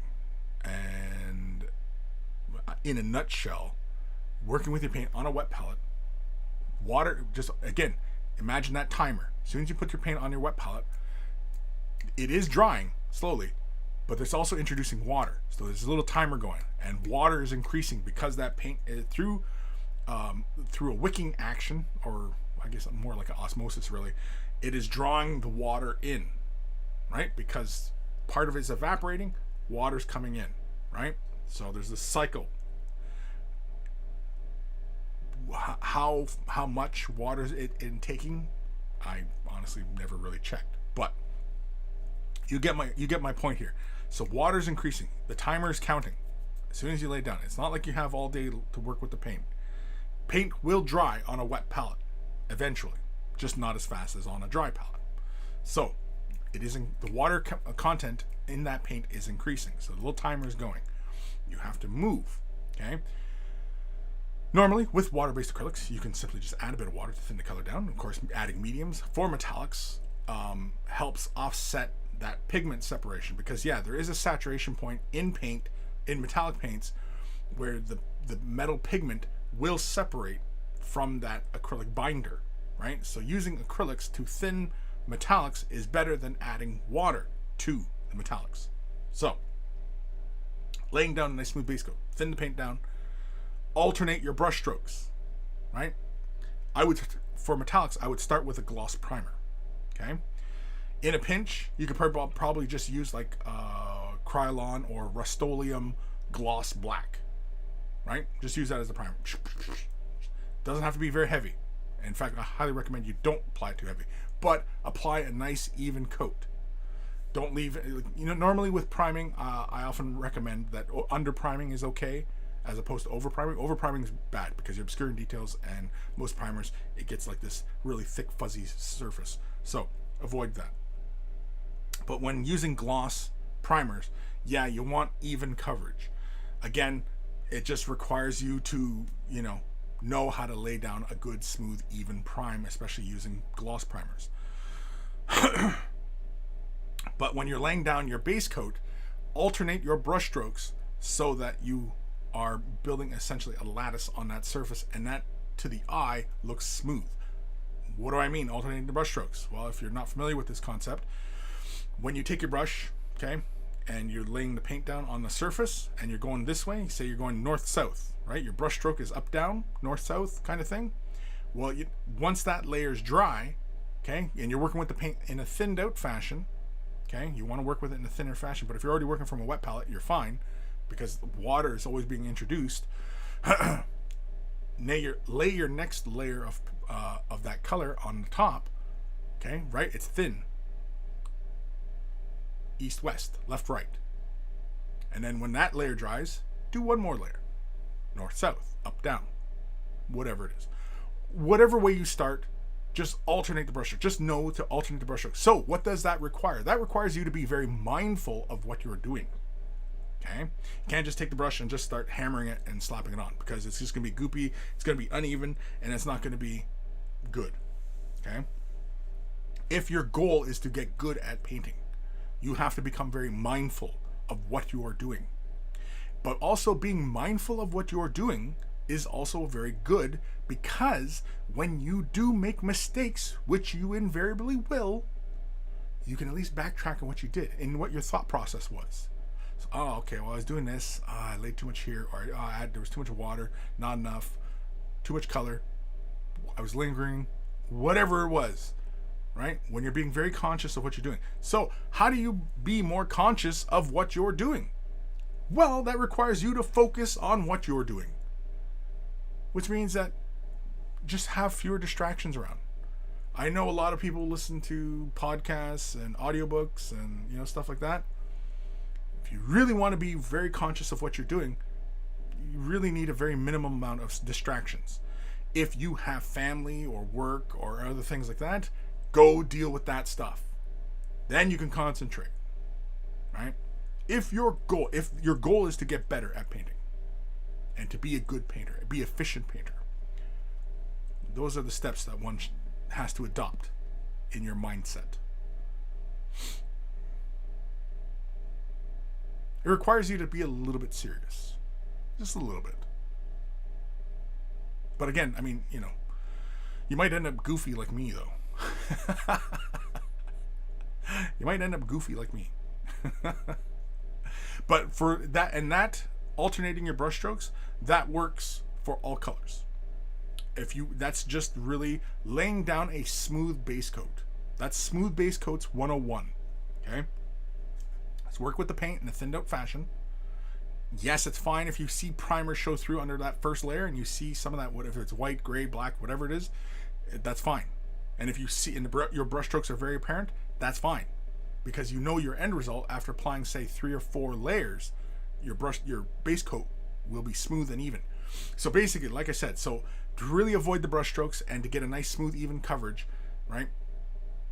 If you start off up, down, and then your next layer is left, right, and then next one's up, down, next one's left, right, right? It's like a basket. It's like a lattice.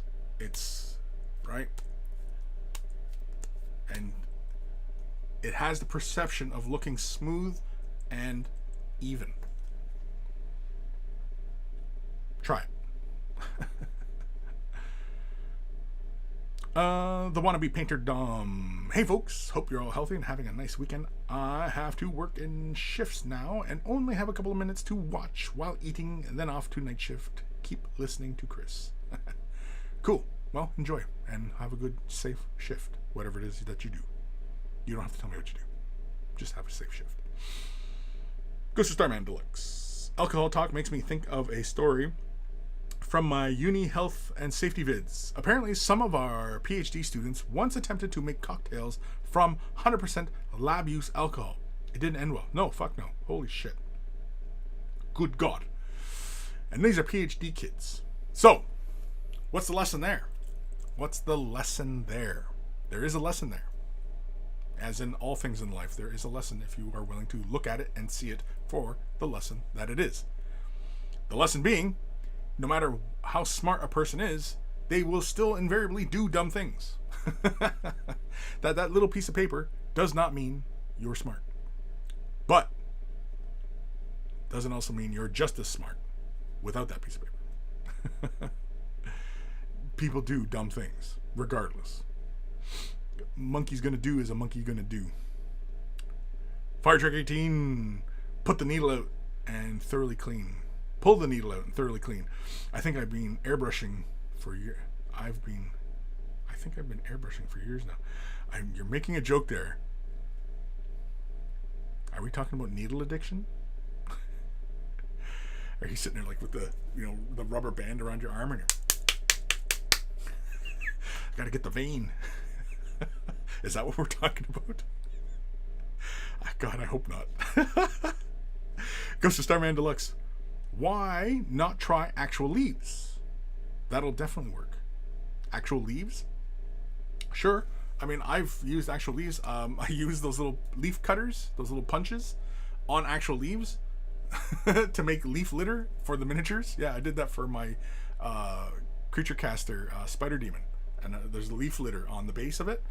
And yeah, it was just leaves, and I just punched it out. They were nice and green when they started. I applied them, and then they turned brown and everything like that, and it looked perfect. It was like, because this is perfect apparently. This is also big ass. And also this is my in-home memory exam. Anyway, yeah, the leaves curl up and as they dry and everything like that, and it looks like, because they're the good shape of a leaf, right? Like, the typical leaf shapes, pointy and rounded, and yeah, but they curl and everything like that. So when you use actual leaves to make your leaf litter, it works really well. Oh man, what time are we at? Holy shit, it's 1:36 already. Okay, well, you know what? We might end the show on time today because, like I said, I don't have pre-existing conditions. Yeah, let's just double check that. Oh yeah, we never even did the Instagram thing yet. I'll have to do Instagram here in a minute. Reading through these comments here. Where the hell am I? Doomslayer. Cool, good info. I usually put down a dime size amount and put more down when I start running low. Should I try going up to a larger amount? No. It makes sense that I need to clean brush every 2 to 3 minutes. Yes. Just quickly rinsing your brush off every couple minutes is not a bad habit. It might seem a bit excessive, but it just saves you the heartache of, paint drying further up the bristles and closer to the furrow and getting into the furrow. And then, of course, once paint starts drying in that space, that's when your hair starts splaying everywhere. So, yeah, being in the good habit of rinsing your brushes off pretty regularly is not a bad habit. I snorted there. A larger amount of paint? No, I don't think that's necessary either. Only because it's going to dry, right? Again, no matter what amount of paint you put down, normally working dime-sized, pretty darn big. I mean, dime is like what, thumbnail sized, right? That's a pretty big dollop of paint to put down. Normally, I only work whenever I am using my wet palette, a pea, the size of a pea. It's really just, I've demonstrated this before. I don't know if it was on here or if it was a video of like how I draw paint, because whenever I'm gathering paint, right, if I'm using Citadel, so I open the paint pot, and that little tab inside the lid is where I gather. So after giving it very thorough shaking, right, just like it was a stepchild, give it a really good shake, open the lid, and then the paint gathers on that little lip inside the lid. I usually use like a longer bristle brush, like the GW Shade Wash brush. It has nice long bristles. I use that and I gather, and I'm only about maybe 5 millimeters into that lip, but I gather a large amount, so it's quite a little glob right at the tip of the brush, and I apply that to my palette. And that's often as big as I work, because it's really not necessary to have a big dollop of paint down, because you might not end up using it all. It's better to constantly grab from rather than have a big one and waste. That's a statement, eh? Oh, even as I was saying it, I knew that could be misconstrued.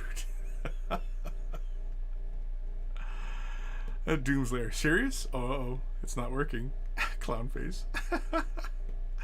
Yeah, I'm not saying that you have to be really loony to be, a good painter. It helps. But you don't have to be. Ghost of Starman. I think adding natural leaves to wood elf shields and things would work really well. Like the shields that already look like big leaves. Oh yeah, definitely. Yeah. Anytime you can introduce, color and shit like that, yeah. Man, I mean, do it. Send pics. Coma. So, no, the best 180 minutes of the hobby today. Yeah, 180 minutes. Man. Doomslayer, haha. Ghost Starman. About to use Apothecary White. Time to make obscene gestures under the table for hours. For 3 hours.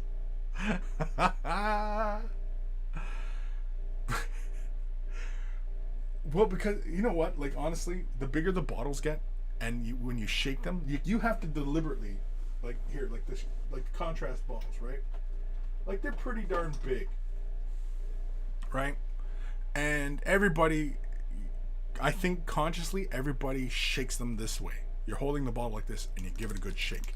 Oh, I have little agitators in there, too, so you can hear them clinking around. But if you're going to get really vigorous with your shaking, you hang on to it another way, don't you? Right? Don't lie. Full grip. Full kung fu grip. And how do you shake it? Everybody does it this way. And when you really have to shake the paint, you got to shake it for a while. So you don't just shake it this way, right? You switch hands, as you invariably have to do. Right? Of course, you got to change up positions. You got to shake it down here. You got to shake it over here. You got to shake it over here. Behind your head. Over your shoulder. But if you don't want to get stared at, you grab the bottle like this, right? 2 fingers. Give it a shake. But if you want to make sure that some bitch is really good and shook, yeah, full grip, full kung fu grip. Hold your hand like this. You know, hell, you even grab another bottle. Right? Here, we'll grab the apothecary white, right? And it's even separated really bad, right? Because it's been sitting on my shelf for a bit. Full grip, full kung fu grip, 2-hander.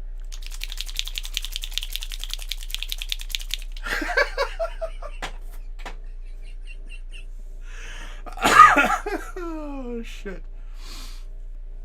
Yeah. That one's called the crowd pleaser.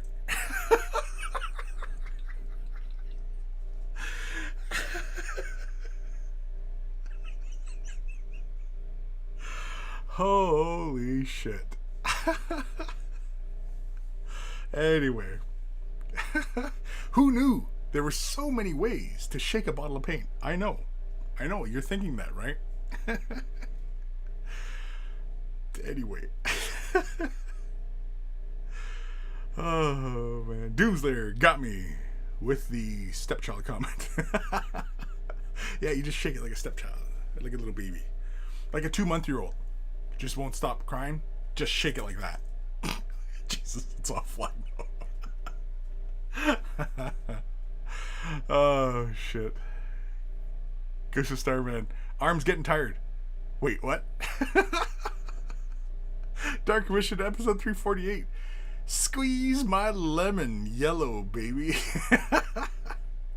That almost sounds... I know that's a Led Zeppelin lyric, but that almost sounds like a Duke Nukem.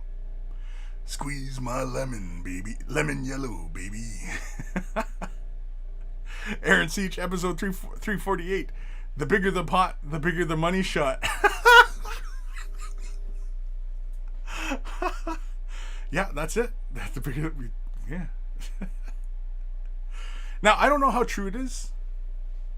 If it's really the amount of potassium intake, it gets you bigger money shots. I've heard that one. I don't know how true that is. So I've been eating bananas like mad. Evan Flow, episode 348. Shake it down here. Oh, shit. Greenleaf terrain. There he is. Fuck. I just woke up like... And here I am shaking the shit out of paint. 2-fisting it. 2 kung fu grip. And you know what? I don't even get that much exercise now because I have the mixer. So I just... And my paint shook. I don't even shake for 30 seconds. It's like more like 20 seconds. And contrast and inks, the Tamiya paints, my golden color, pretty much all the paints I work in. Yeah, it only takes about 20 seconds on my mixer and it's done. Oh, shit. Anyway. Ghost of Starman Deluxe. Problem is, my uni accommodation chair makes some really weird noises while I'm shaking the paint. Feel like my flatmates hear things through the walls sometimes. Yeah, but I mean, like, it's healthy, man. It's healthy. To shake your paint. To shake your paint. And don't be embarrassed. I mean, you know. Don't be embarrassed. Hell, lean into it, man. This is when you're shaking it and you go, it's not there yet. And then you go into it some more. Is it? Nope, not there yet. Give it some more, you know. Just really make a spectacle of it. Are we there yet? Nope. Shake it some more. Oh, shit. David Vega, LOL, you're not right. Dark Commission, episode 348. Seriously, officer, I was just shaking paint.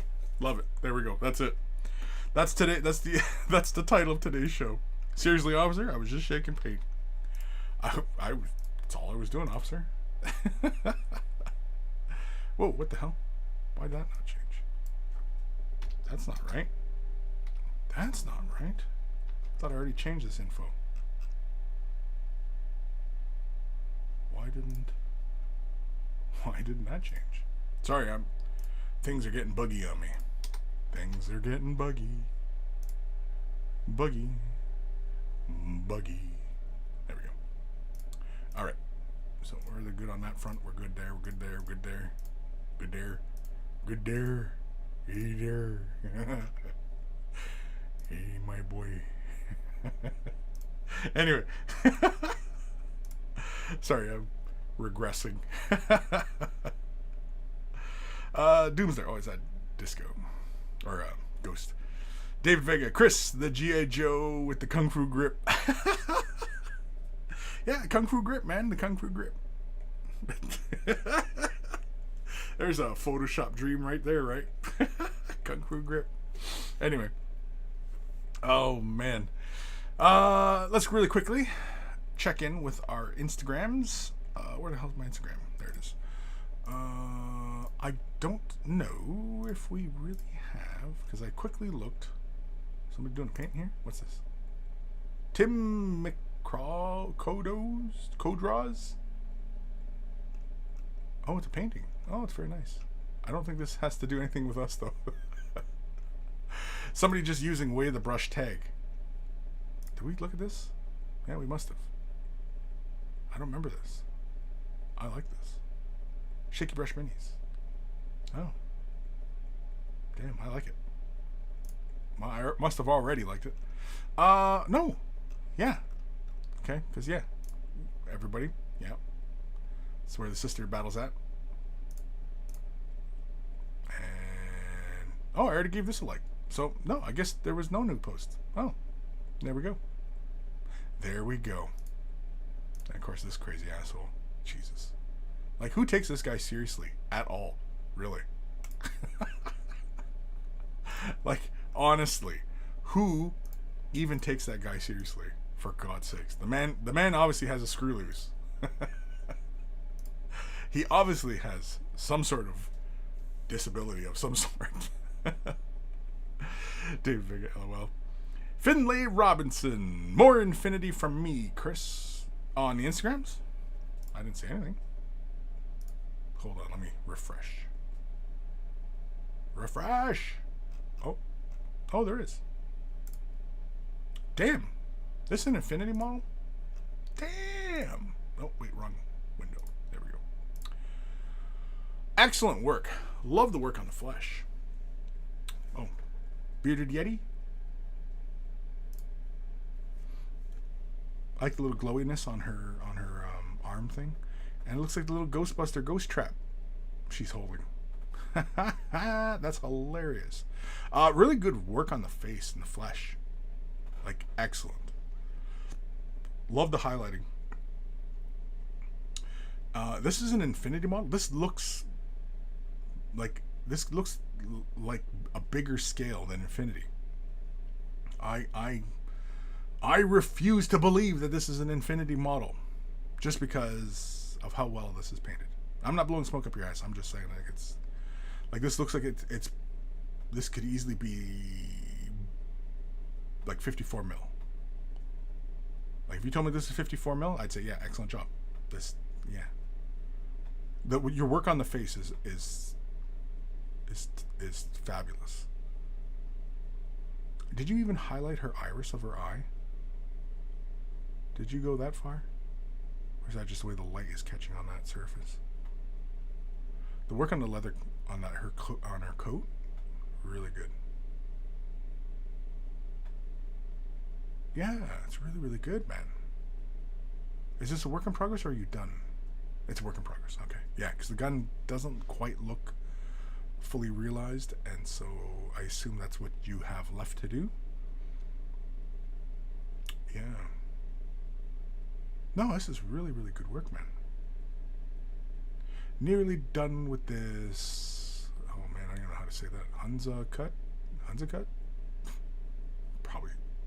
totally butchering that name. Hunza cut? It sounds like I'm trying not to say cunt. Hunza cunt. Who's a cunt?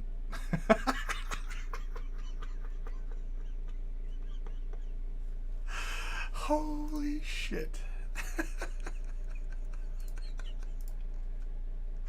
Who's a cunt? I don't know. Who's a cunt? Excellent work, Finlay. Excellent. That face just immediately drew me right in. That was really good. It's good stuff. Oh man, what time we at here? Holy caramoles, we got 8 minutes left of this program of whatever the hell this was. And yeah, I don't have any emails, and I'm not reading emails because too late now. Too late. You missed the deadline. That's all right. It's quite all right. But have an email for next week, maybe. Oh wait, we're gonna probably do the draw for the lamp next weekend. Maybe, probably, most likely. I don't know. Stay tuned. Find out. And yeah, it doesn't have to be a you have to be here kind of thing. Oh, that'll be nice, but you don't have to be here because the rules were if you commented in the video. But patrons are already are entered for the draw, so don't worry about that. Anyway, where the hell am I? Ghost of Starman. This is the first use of Apothecary White Pot. I'm still going. Finlay, I did just post it, to be fair. Yeah, no problem. Eb, who are you going to call? I know, I like that. I like that. I'm sure that's not what that device is supposed to be, but I'm sure you saw that and went, oh, that looks like the Ghostbuster thing. The trap. It's a trap. That's a trap. Demon Lair. Apothecary White is bad. I find a good amount of my Army Painter paints need the same love, especially the greens and browns. Stupid earth tones. Yeah, the Apothecary White. I mean, like, yeah, I was jokingly shaking it, and you could see, like, you know, it still needs plenty of more shaking. But I can give this a good couple seconds on the mixer. Oh, yeah. Somebody counting? How long? 10 seconds? We'll do 10 seconds. Yeah, it's a vibrating. And, yeah, look at that sumbitch. Boom. Boom. Now, there is an agitator in there, but, yeah. It only takes a couple seconds, and good to go. Anyway, not that I'm selling the mixers. Apparently, you can't get that mixer anymore. That particular model I have, yeah, apparently you can't get that one. I don't know. Anyway, Finlay. Gotta do them shine spots, yeah. You helmet Kris, you had it first time. LOL, she's known as Hunza Cutie in the community. Yeah. Just don't give her any copper plates. Copper shields. Because that could be misconstrued. The only person who's misconstruing it is me. It's not like I don't think anybody has made that connection between the Sisters of Battle and having those copper plates. Copper dishware. I think I'm the only sexist asshole who's saying that. I mean, tell me I'm wrong, children. Tell me I'm wrong. Oh, man. I mean, realistically, just about anything these days can be misconstrued. Really. You know? But I think really where things go really wrong when we're interpreting this stuff is when we're taking it very seriously. Right? And Warhammer 40,000, I think, suffers from that currently. Taking itself very seriously. When in fact, its roots were satire. Right? So, yeah. We have to return to that point. You know?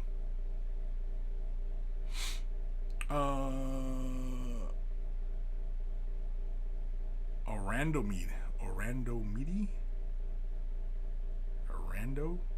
Medi?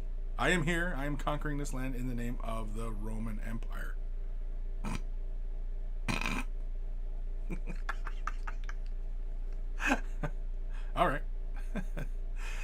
Dark Commission. Don't shake milk. Don't shake milk white too hard, or you'll end up with a pot of yogurt. Oh man. Call me Eddie. Oh, okay, Eddie. Rando Eddie. A random Eddie. Oh, a random Eddie. Fuck, I can't read. Well, hey, name at the beginning of the show. Name butcher. A random Eddie. Fuck, I can't read. I can't read. I never learned to read. You know what you look like? No, what do I look like? Mario, but cooler. Epic mustache, man. Oh, I thought he was. I was like a dog. My hairs on my back were standing up. I was like, all right, let's go. What do I look like? Mario. Oh, Mario. Oh. I thought it looked more like that villain in what the fuck was that Hanna-Barbera cartoon? He had the hat and everything, chasing the little dog. He had the little dog. You know what I mean? Not that he's springing a leak. He was right. Anyway, I am formerly American Eddie. I was here around a year ago. Oh, Dr. Eggman too. Dr. Eggman.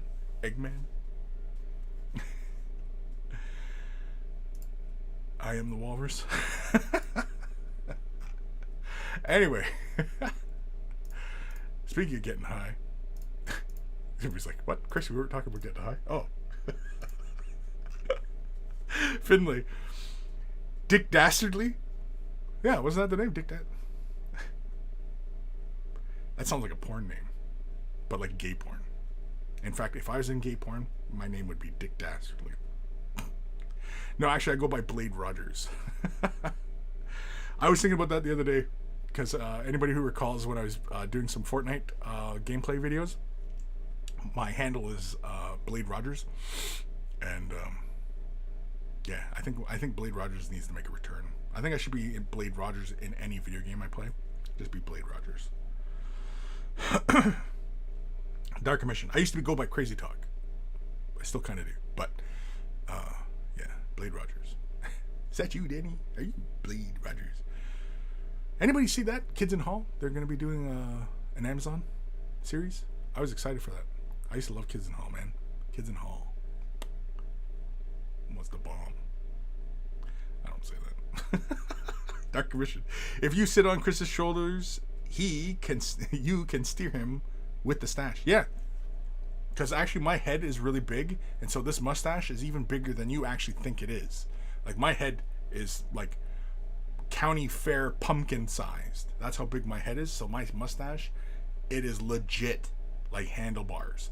So you can just sit on my shoulders and just hang on. And then you actually, if you turn this one, I actually do go faster. This one, braking. You brake. And this one, go faster. So, you know, yeah. A random Eddie. Gay porn featuring the Golden Boys from TTS and Slanesh. I don't know what that means. From the Golden Boys. I don't know. Like Golden Boys? Like.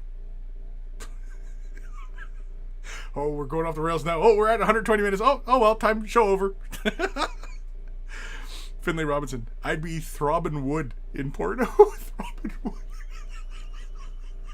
That's a good one. Doomslayer. What's in that coffee? Nothing. Coffee. It's black. Again, Kris likes his coffee like he likes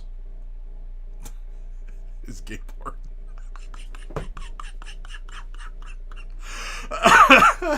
Oh, fuck. Anyway. Fuck. David Vega, there is nobody home. Nope. Doomslayer, I'm crushing your head. Yeah, crushing your head. Crushing your head. I like when he's doing this and he's pushing it away. Yeah. Anyway. A random Eddie. Oh god, I thought this was Google. Terracotta 9. It was just a couple flipper babies. It was just a couple flipper babies. No fucks given. Please tag my Dixie wrecked. Gonna get Borderlands later. Dixie wrecked. Ghost Starman. Kris has a Skaven who pulls on his mustache to make him paint. It's like Ratatouille. Yeah, just grab. Except it's not a bloop sound. It's more of a it's more of a gas sound. It's like farting. It's a fart sound. Yeah, anyway. A random Eddie. Golden Boys, I mean the Astartes dudes who guard the Emperor. Oh, the Custodes. Right, Golden Boys. Oh, right, the Golden Boys. Right. Yeah, we gotta be careful when we call them Golden Boys, right? Because, Golden Boys is something else. Anyway. Dark Mission. When I was a postie, one of my workmates was on national news because his head was bigger than the biggest black helmet. Fun fact. Well, I've told you guys all about the Sombrero story, right? I've told you all about the Sombrero story? Yeah, I'm pretty sure I told you the Sombrero story. Anyway. A random Eddie. I found a condom in my drink. Oof. It was used. No fucks given. Just get in and it's porn star names. Random Eddie. And said by the Will of Slaanesh. Finlay Robinson. Stop it, Kris. End the show. You're slaying me. Spite you. Howdy, Kris. Been a while. Sitting down to build a Brewmaster from Malifaux. Good to be back in the hobby. Nice. I don't know what the Brewmaster is. And I have a Malifaux gang. I have the... What the hell are they? They have that samurai vibe to them. Anyway, yeah. A random Eddie. I drink it anyway.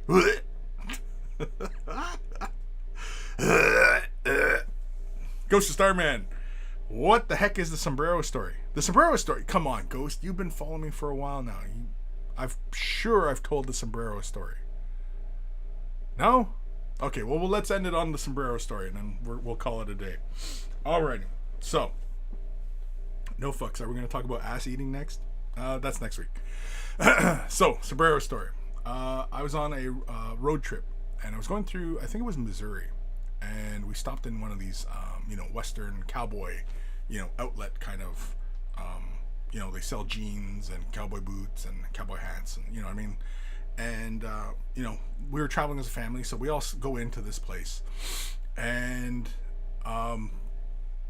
beautiful place. It's a big store. It's just, it's wide open. It's got all sorts of stuff. Everything that you want as a cowboy. If you're going to be a cowboy, this is the place. I can't remember what the store was called. Pretty sure it was like Missouri or something like that. Somewhere in, in the Midwest kind of thing. Anyway, looking around, and I'm checking out all the cowboy hats because, I do like cowboy hats. They're pretty darn cool. And I'm trying them on. And I cannot find a cowboy hat, even the big cowboy hats. They just won't sit on my head properly. They only go about here far. They don't come to, just above the ear, right? Which most typically, when you are wearing a hat, sits about here on your head. They're all sitting on top of my head, kind of, they just don't fit like a kid's hat, right? So... I'm looking around the store, and I'm getting really disappointed I can't find a cowboy hat that fits my gigantic skull. And the wife's walking around with my son at the time. He's just a baby. And my mother-in-law, she's walking around with her husband. And, we're all enjoying ourselves. And I'm getting really kind of down that, I can't find a hat. And I've got money to spend. I've got money to spend in Missouri. I say Missouri, but I don't know. I can't remember which state it actually was. But anyway... I've got money to spend. I want a cowboy hat. And I'm walking around. And so then I see a sombrero. And I grab the sombrero. And it was, they had wall shelves and everything like that. And they had the hats on the wall and everything. And so I see the sombrero. And I grab the sombrero. And I put it on. And it's a big sombrero. It's like Speedy Gonzales big. It's pretty ridiculous sized. I put it on. And it fits my head perfectly. Like it was made for my skull. I realize some of you are going, well, Kris, you look Mexican. I mean, it's not surprising. But regardless, I put the sombrero on, and it fits. It's like a glove, and it's perfect. And I'm so happy. It fits my head. I wasn't actually going to buy it, but it fits my head perfectly. And I'm like, look, honey, the sombrero, it fits my head perfect. There's a hat in here that fits my head. And the woman who's working the store walks by, and she goes, oh, sir, that's a wall decoration. I'm like, fuck. It's a goddamn wall decoration. It's not even a goddamn proper hat. It's a goddamn novelty hat fitting my fucking giant balloon clown car head. And I was mortified. I put the hat back on the. Whoa, shit! Compressor kicked in. Jesus. Interrupt my story.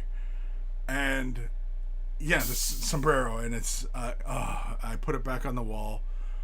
My family's trying not to laugh, but they are laughing, and I'm kind of laughing on the inside. I'm kind of hurt. I'm really hurt at the moment, so I'm just like, fuck it. I leave the store. I go into the parking lot and sit in the car and wait. Let my family continue shopping in peace. But yeah, that's the sombrero story. The sombrero was a wall decoration. It wasn't even a goddamn piece of the inventory. It was just a decoration, and it fit my head perfectly. And I mean, I'm talking, I tried almost every cowboy hat in this goddamn place, and it was like a big cowboy emporium type of fucking store. And yeah, anyway, that's why Kris doesn't wear hats. I don't wear hats. When I was young, I used to wear ball caps. I used to have ball caps. I could wear a ball cap, no problem. And yeah. Ghost of Starman. Damn, definitely never heard that one before. They should have let you buy it anyway. Yeah, I didn't want to buy it. I wasn't really going to buy it anyway. But yeah, I mean, like, we're talking like this hat was huge, like huge. We're doing lots of huge signs today. I don't know what's going on. Anyway. Oh man. Jeez. I don't know what the hell we're talking about here. Dark Dimension. The greatest people are always thwarted by Mr. Average. What? What? I don't even know what the hell we're talking about here. Sweet Home Alabama. When there are British people in Virginia, the Virginians go back to Britain and sip your tea. What? How the fuck did we get on that topic? Anyway, Doomslayer. Adam Smasher has a big head from Tabletop Mini. Yeah. Next in-person Adepticon contest. Yeah. Oh, you think me and Uncle Adam should do a whose melon's bigger? Whose melon is comically bigger? We could probably do a raffle. You know what? Maybe I'll send him a message and see if he wants to do that next Adepticon. Kind of like, whose melon's bigger, and you put your guess in a jar, and then it's kind of like when how many marbles are in the jar, and you do that kind of contest. Yeah. Oh man. Anyway, if you need help with your paint scheme, you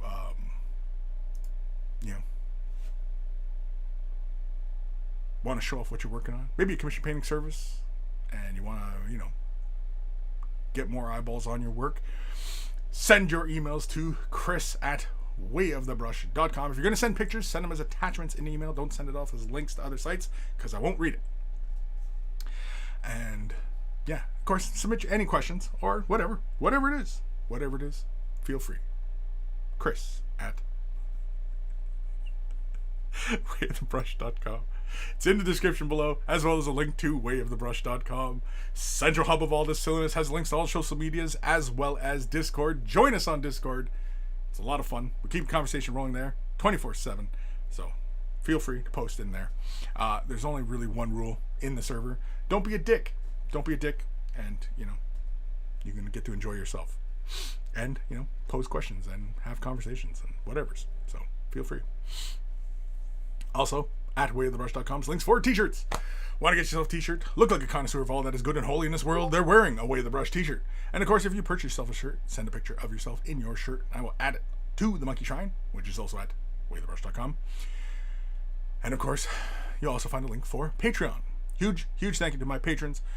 Without your support, this channel just would not be able to continue to do what it is that I do, which is educate, inform, and sometimes entertain. I say entertain loosely, but anyway. So a huge thank you to my patrons. And there are various tiers of support with various perks associated with those tiers. So click whatever makes sense to you. And if you're not able to support monetarily, i.e. money, thumbing up the video, liking, commenting, subscribing, sharing, and ringing the bell and all that stuff, all the the interactions with the video, all that stuff helps as well. And all it takes is a couple clicks of a button, and you helping me out tremendously. So a huge, huge thank you to everybody who does. Big thank you to Carl, aka Guymere Alfer, aka Beer and Blood Bowl. It's his YouTube channel. Check him out. If you love yourself some beer, you love yourself some Blood Bowl. Beer and Blood Bowl is where it's at. We always take time to thank Carl, even though Carl is no longer with us. We always take time to thank Carl for creating email jingles that play before the email segment of the show, which we never did today, but regardless. So always much love to Carl. And of course, speaking of love, much love to my baby bro Evan for creating the intro, outro music that plays at the begin and end of the show. Always much love to my baby bro Evan. And of course, if you are into rare comics, rare, like Indiana Jones in the Temple of Doom, rare, like just foraging and looking and found it, rare. Yeah, he's got those rare comics. Somebody's gonna go looking for some obscure comic that, from like 1931 or something. It's not gonna be there. They're like, Kris, you fucking lied to me, man. It's not there. EB Comics, it's in the description below. Check it out. Alrighty. Are we done? Yeah, we're done. We done? We done. Did we name the show? We named the show. Yeah, we had a name for the show. Any other questions? No other questions. We're done. Oh, I already turned chat off. Alright, let's get the hell out of here. Let's enjoy the rest of our Saturday. Let's go paint something. Let's go, take care of some chores. Let's hug a loved one. Man, let's just stay safe. Let's get back to living life. Life? Whatever.